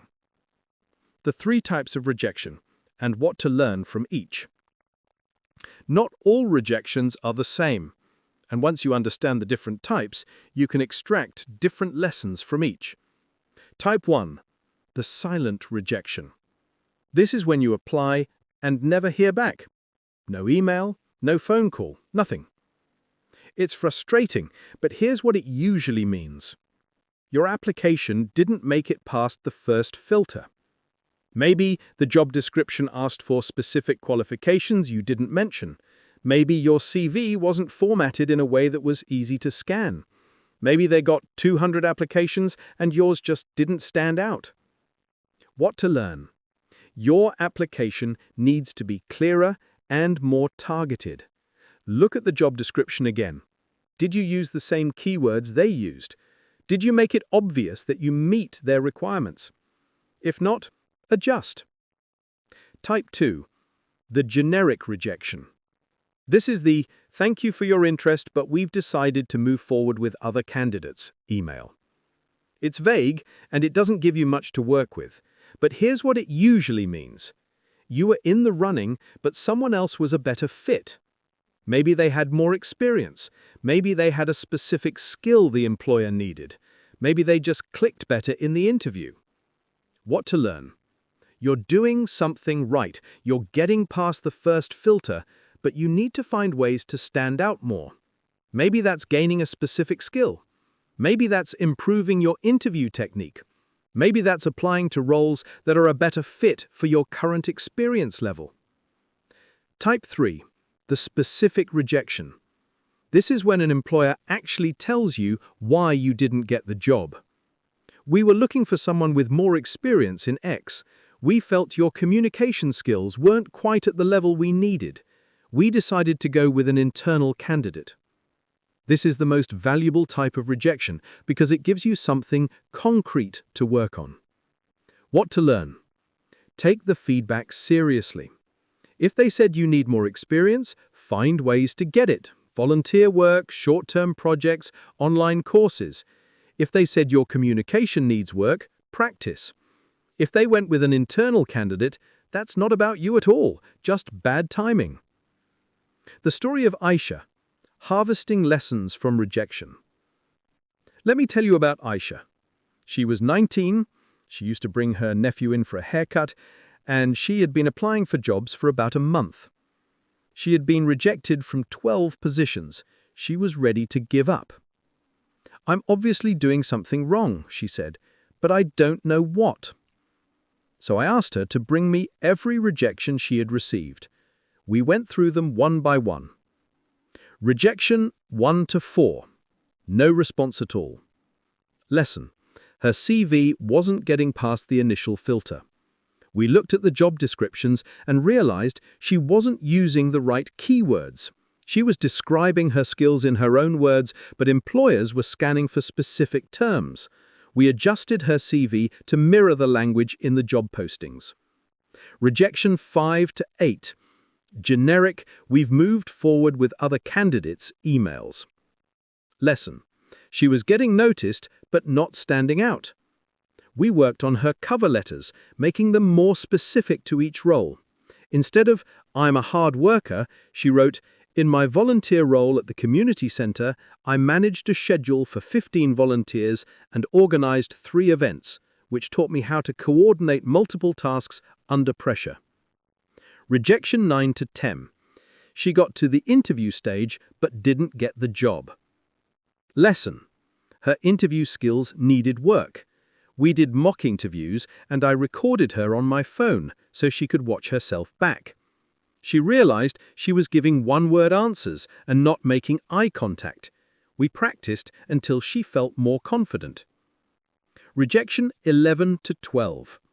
She got to the final round but lost out to someone with more experience. Lesson. She was doing everything right. She just needed to keep going. The competition was tough, but she was close. By the time she got to application number 15, she'd incorporated all those lessons and she got the job. "I can't believe it," she said. "I was so close to giving up." "But you didn't," I said. "You treated every no like data, and that's what made the difference." How to analyze your rejections. All right, here's a practical system for turning rejection into learning. Step 1. Track every application. Keep a simple spreadsheet or document with the job title, company, date applied, and outcome. This gives you a clear picture of your progress. Step 2.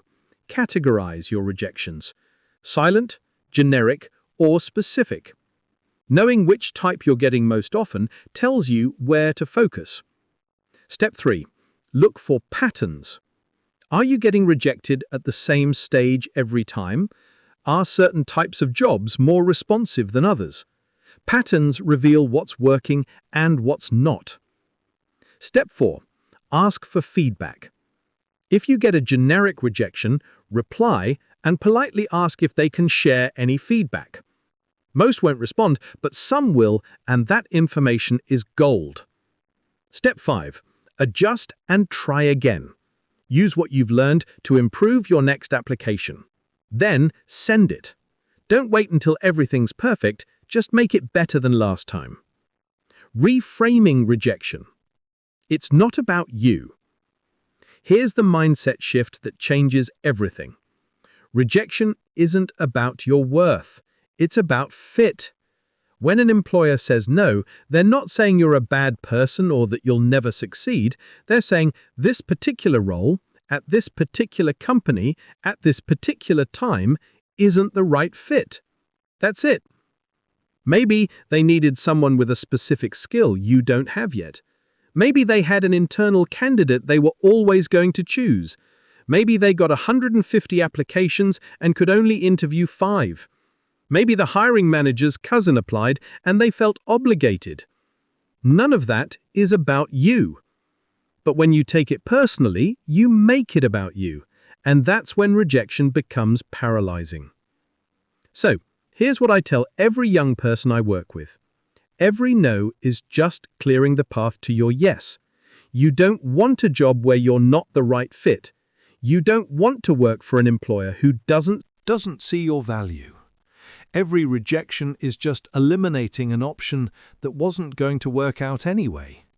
And every rejection is training, it's practice, it's one more rep that makes you better, stronger, and more resilient. What this means for you, for teens, stop treating rejection like failure. It's not, it's feedback.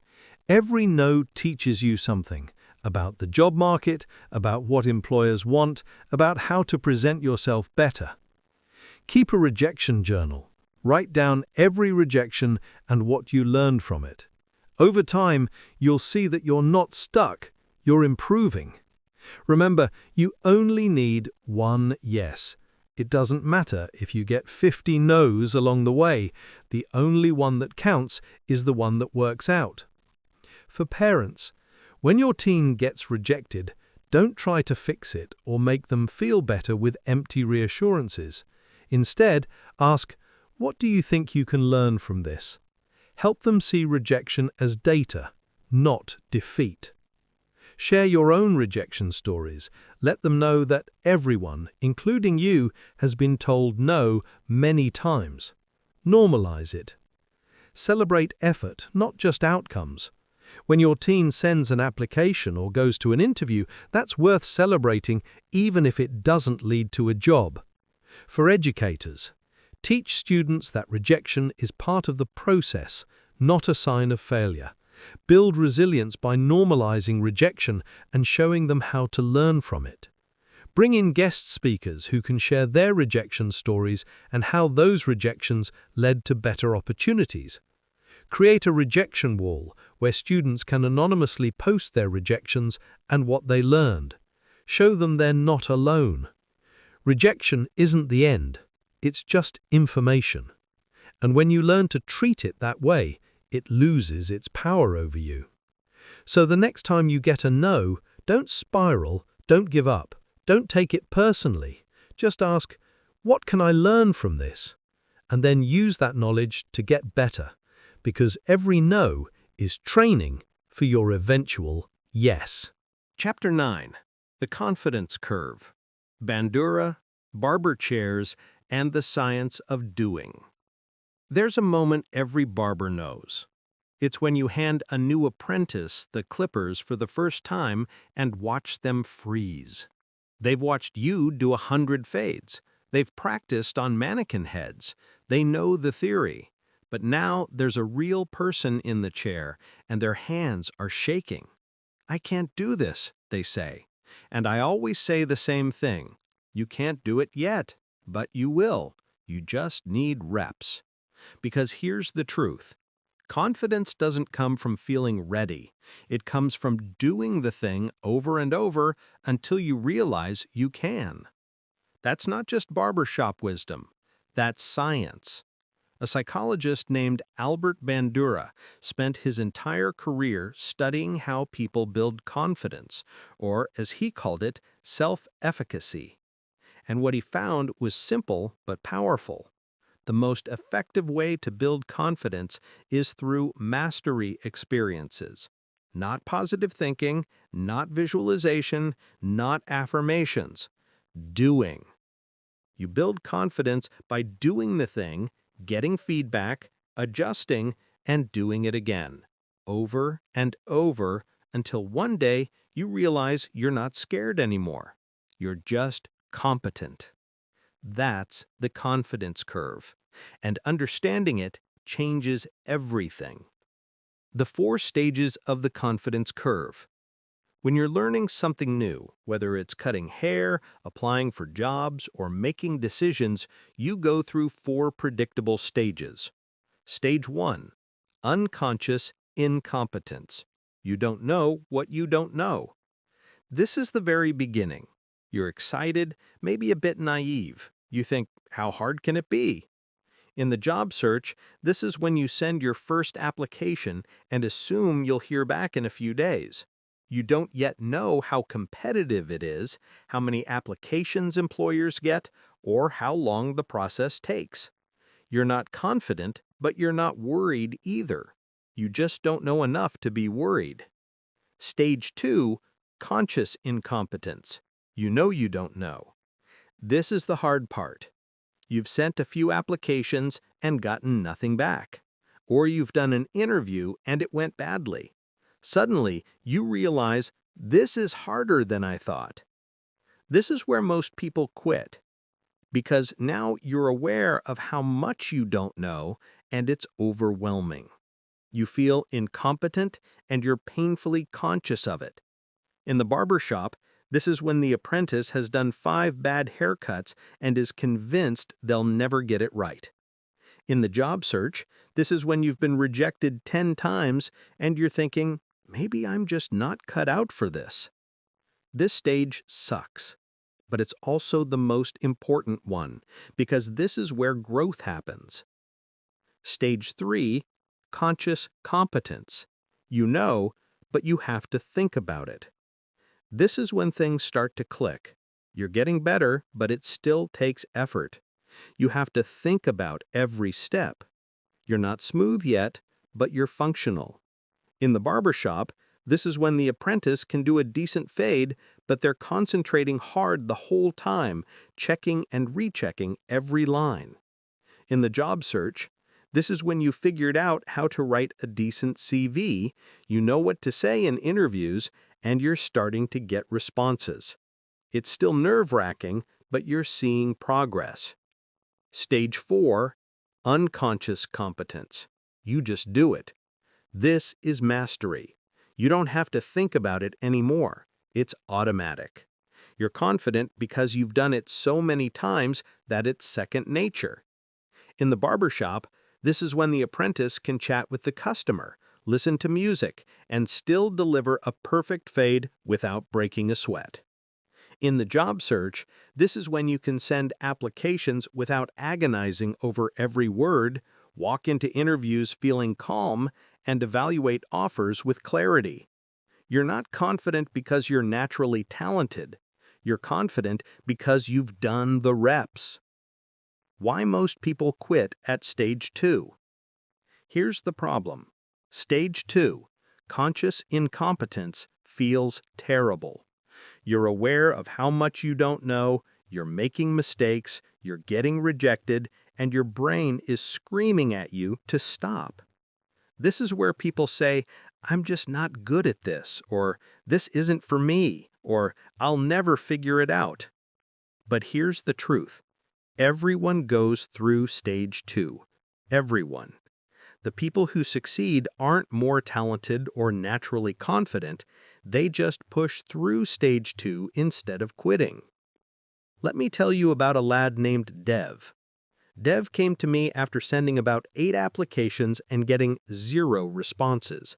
He was in full stage 2 mode, painfully aware that he didn't know what he was doing and convinced he'd never figure it out.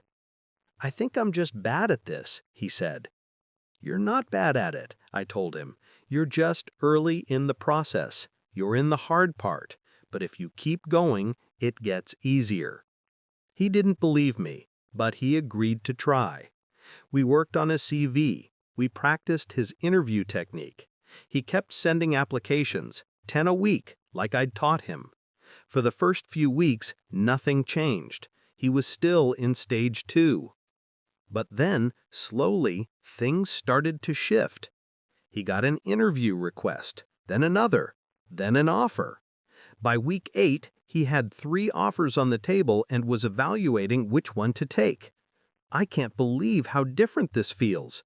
A few weeks ago, I was convinced I'd never get a job. Now I'm choosing between 3. "That's the confidence curve," I told him. "You didn't get more talented. You just did the reps, and now you're in stage 3. 6 months later, Dev came back for a trim. He'd just started looking for a new job, he wanted something with more growth potential, and he told me, "This time, I'm not scared at all. I know how to do this now." That's stage 4, unconscious competence. He'd done it enough times that it didn't feel hard anymore. Bandura's 4 sources of self-efficacy. All right, let's get into the science for a minute. Albert Bandura identified 4 ways people build confidence, or as he called it, self-efficacy. And what he found was simple, but powerful. The most effective way to build confidence is through mastery experiences. Not positive thinking, not visualization, not affirmations. Doing. You build confidence by doing the thing, getting feedback, adjusting, and doing it again, over and over, until one day you realize you're not scared anymore. You're just competent. That's the confidence curve, and understanding it changes everything. The 4 sources of self-efficacy. 1. Mastery experiences. This is the most powerful. You do the thing, you succeed, even partially, and you think, "I can do this." Every application you send, every interview you complete, every rejection you bounce back from, those are mastery experiences. They're building your confidence, even when it doesn't feel like it. 2. Vicarious experiences. This is when you see someone else do it and think, "If they can, I can." This is why success stories matter. When you hear about someone who is in your exact position, no experience, lots of rejections, and they made it through, it gives you hope. That's why I share stories in this book, not to brag, but to show you, if they did it, you can too. 3. Verbal persuasion. This is when someone you trust tells you, "You can do this." It's not as powerful as mastery experiences, but it helps, especially when you're in stage 2 and you're doubting yourself. This is where parents, teachers, and mentors come in. Your job isn't to do it for them, it's to remind them they're capable. 4. Managing your emotional state. This is about learning to calm your nerves and stay focused. If you go into an interview feeling panicked, you won't perform well. But if you've practiced enough that you feel calm, you'll do better. This is why mock interviews help. They let you practice managing your nerves in a low-stakes environment.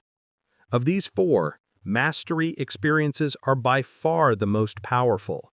Nothing builds confidence like actually doing the thing. But here's the key. You need repeated mastery experiences, not just one. One success could be luck. 10 successes, that's a pattern. That's proof. That's confidence.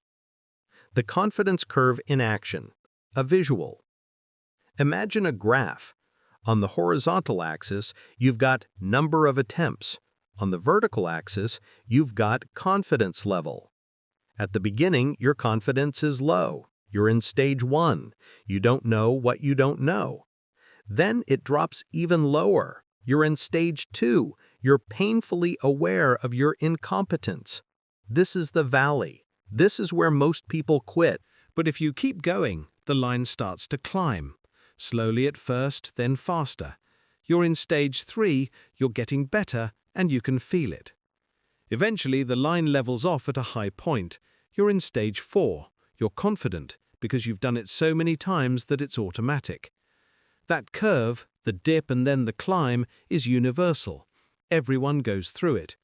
The only difference between people who succeed and people who quit is whether they push through the valley. What this means for you. For teens, understand that confidence comes after you do the thing, not before. You're not supposed to feel confident when you start. You're supposed to feel nervous, uncertain, maybe even incompetent. That's normal. Your job is to do the reps anyway. Send the applications, go to the interviews, make the mistakes, learn from them, keep going. Every time you do, you're moving along the confidence curve. You're getting closer to stage 4. Track your progress. Write down how many applications you've sent, how many interviews you've done, how many offers you've received. Seeing the numbers go up will remind you that you're improving, even when it doesn't feel like it. For parents, when your teen is in stage 2, when they're struggling and doubting themselves, don't try to rescue them. Don't do it for them. Just remind them, this is the hard part. Everyone goes through this, but if you keep going, it gets easier. Celebrate the reps, not just the results. Every application sent, every interview completed, every rejection bounced back from, those are wins. Acknowledge them. Share your own stage 2 stories. Let them know that you've been in the valley too, and you made it through. For educators, teach students about the confidence curve. Show them the graph. Explain that stage 2 is normal and temporary. Build mastery experiences into your program. Give students opportunities to practice. Mock interviews, application workshops, feedback sessions. The more reps they do in a safe environment, the more confident they'll be in the real world. Normalize struggle. Let students know that everyone feels incompetent at first. That's not a sign they're failing, it's a sign they're learning. Confidence isn't something you're born with. It's something you build. And you build it the same way you build anything, one rep at a time. So stop waiting to feel ready, stop waiting to feel confident. Just start, do the thing, get feedback, adjust, do it again. And one day, sooner than you think, you'll realize you're not scared anymore. You're just competent. And that's when everything changes. Chapter 10. From Theory to Action. Meet your VEM Toolkit. Jason sat in my chair looking absolutely defeated. "I've been staring at a blank Word document for 3 days," he said. "I'm supposed to write a CV, but I don't have anything to put on it. I've never had a job. I don't have experience. I don't even know where to start." I've heard this story 100 times. Bright kid, capable, willing to work, but completely paralyzed by the blank page. "What if I told you," I said, "that you could have a professional CV done in 15 minutes? He looked at me like I'd just told him the earth was flat. "There's no way," he said. "My careers advisor said it takes weeks to get it right." "That's the old way," I told him. "Let me show you the new way." I pulled out my phone and opened Jumpstart-Careers.co.uk. This is what I've been building for the last few years. It's everything we've talked about: the volume experience method, the P.O.P algorithm, the power of yet, but turned into a system that actually works in the real world. Jason looked skeptical, but he leaned in. "Here's how it works," I said.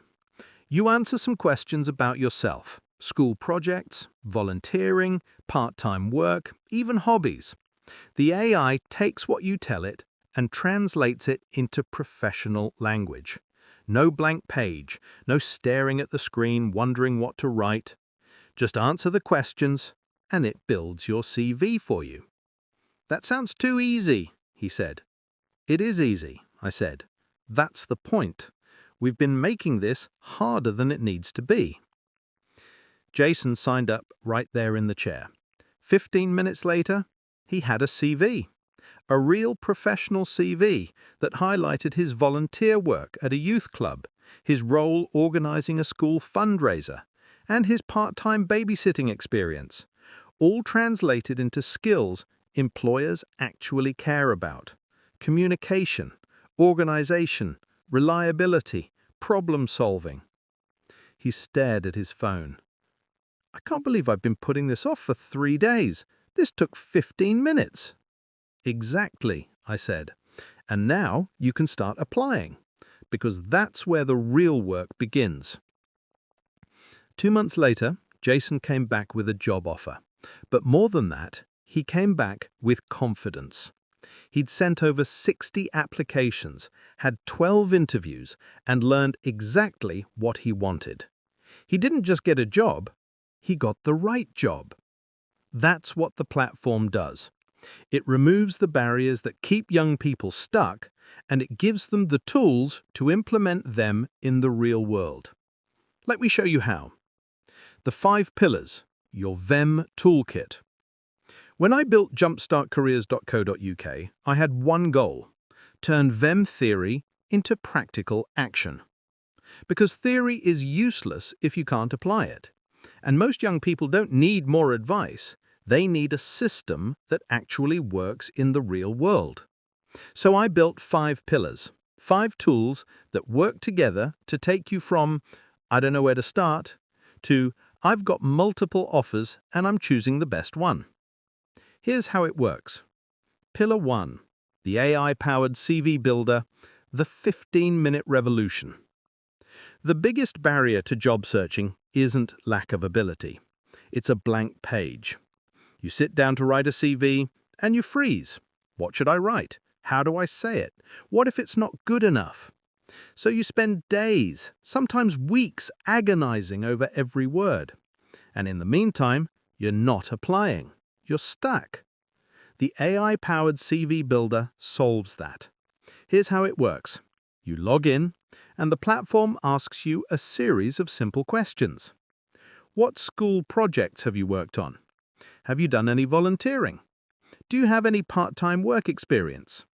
What hobbies or interests do you have? What skills have you learned in school or outside of it? You answer in plain English, no fancy language, no professional jargon, just honest answers. Then the AI takes what you've written and translates it into professional CV language. For example, you write, "I helped organize a bake sale at school to raise money for charity. We made £300. The AI translates, "Coordinated fundraising event, managing logistics, volunteer scheduling, and financial tracking, resulting in £300 raised for charitable causes. Demonstrated organizational skills, teamwork, and initiative." See the difference? You're not lying. You're not exaggerating. You're just presenting your experience in the language employers understand.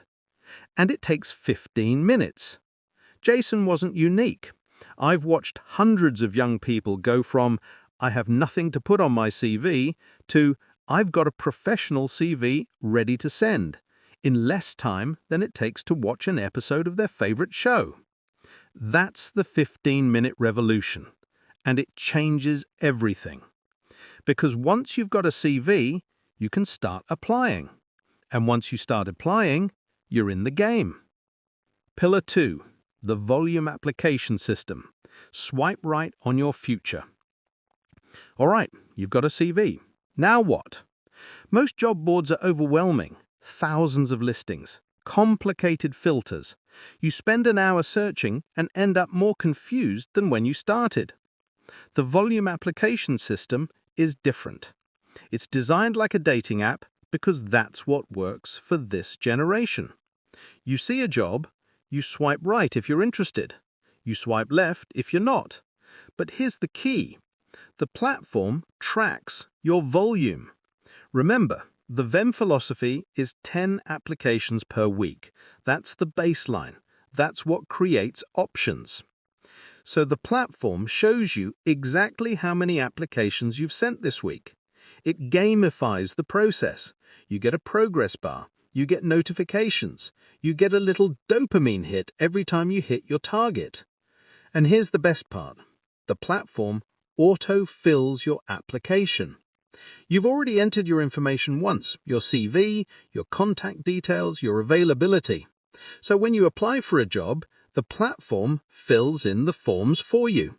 One click and you're done. No more copying and pasting the same information into 20 different application forms. No more spending an hour per application. You can genuinely send 10 applications in 30 minutes.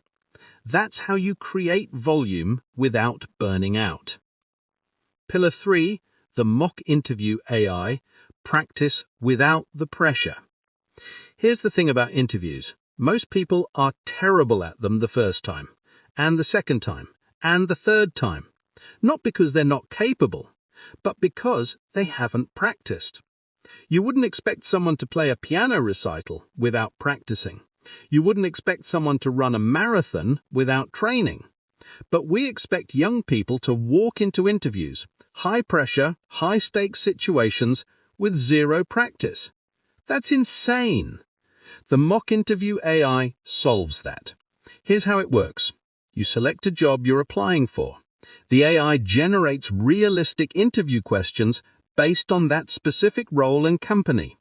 You record your answers on your phone or computer. The AI analyzes your response and gives you instant feedback. Did you answer the question directly?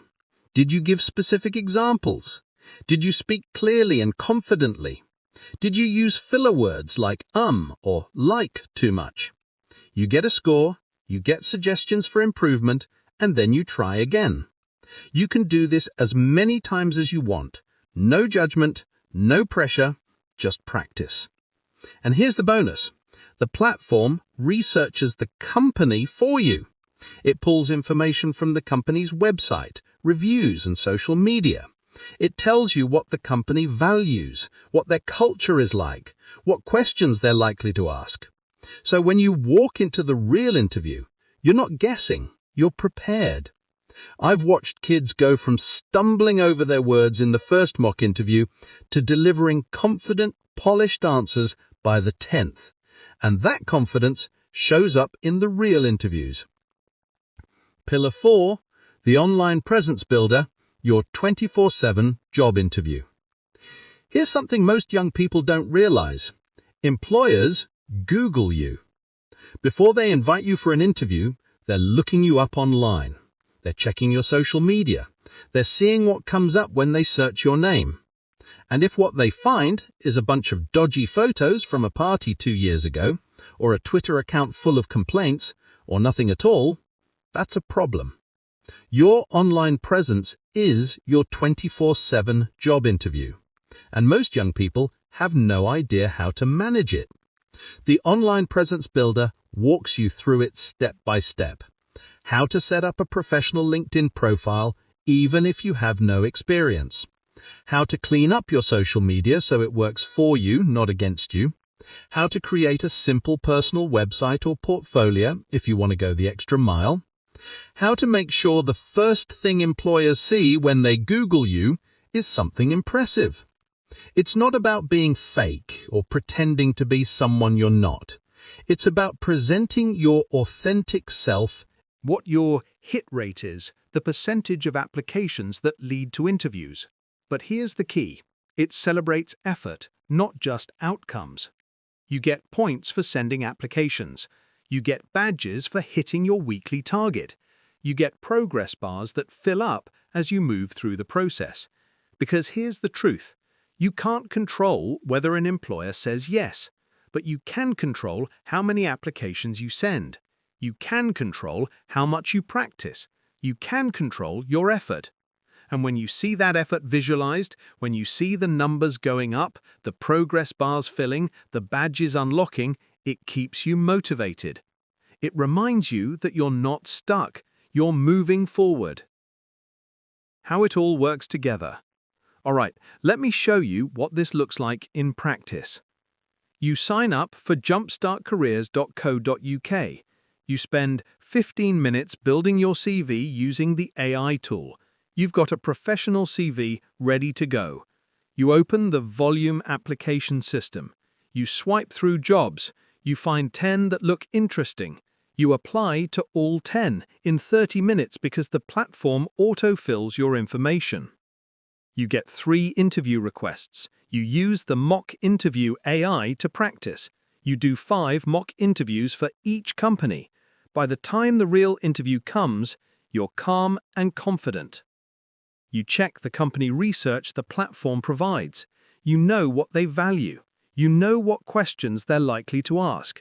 You walk in prepared. You nail the interview. You get an offer. You repeat the process. You get more offers. Now you've got options. You use the VIM options matrix to evaluate them. You choose the one that fits your priorities. You've gone from, I don't know where to start, to I'm choosing between multiple offers in 6 to 8 weeks. That's the power of the platform. It doesn't replace the human element, it amplifies your authentic self. What this means for you. For teens, stop overthinking. Stop waiting for the perfect moment. Just sign up, build your CV, and start applying. The platform will guide you through every step. Use the tools, do the mock interviews, track your progress, celebrate the small wins. You're building skills that'll serve you for life. For parents, the platform gives you visibility without takeover. You can see your teen's progress, how many applications they've sent, how many interviews they've done, without micromanaging. You can support without controlling. Encourage them to use the tools, celebrate their effort, and trust the process. For educators, the platform is designed to integrate with your careers program. You can track your students' progress. You can see who's applying, who's stuck, who needs extra support. It gives you data. It gives you outcomes. It proves your careers program works. Technology doesn't replace the human element, it amplifies your authentic self. And when you combine VIM theory with the right tools, you don't just get a job. You get options, you get confidence, you get control over your future. Let me show you how.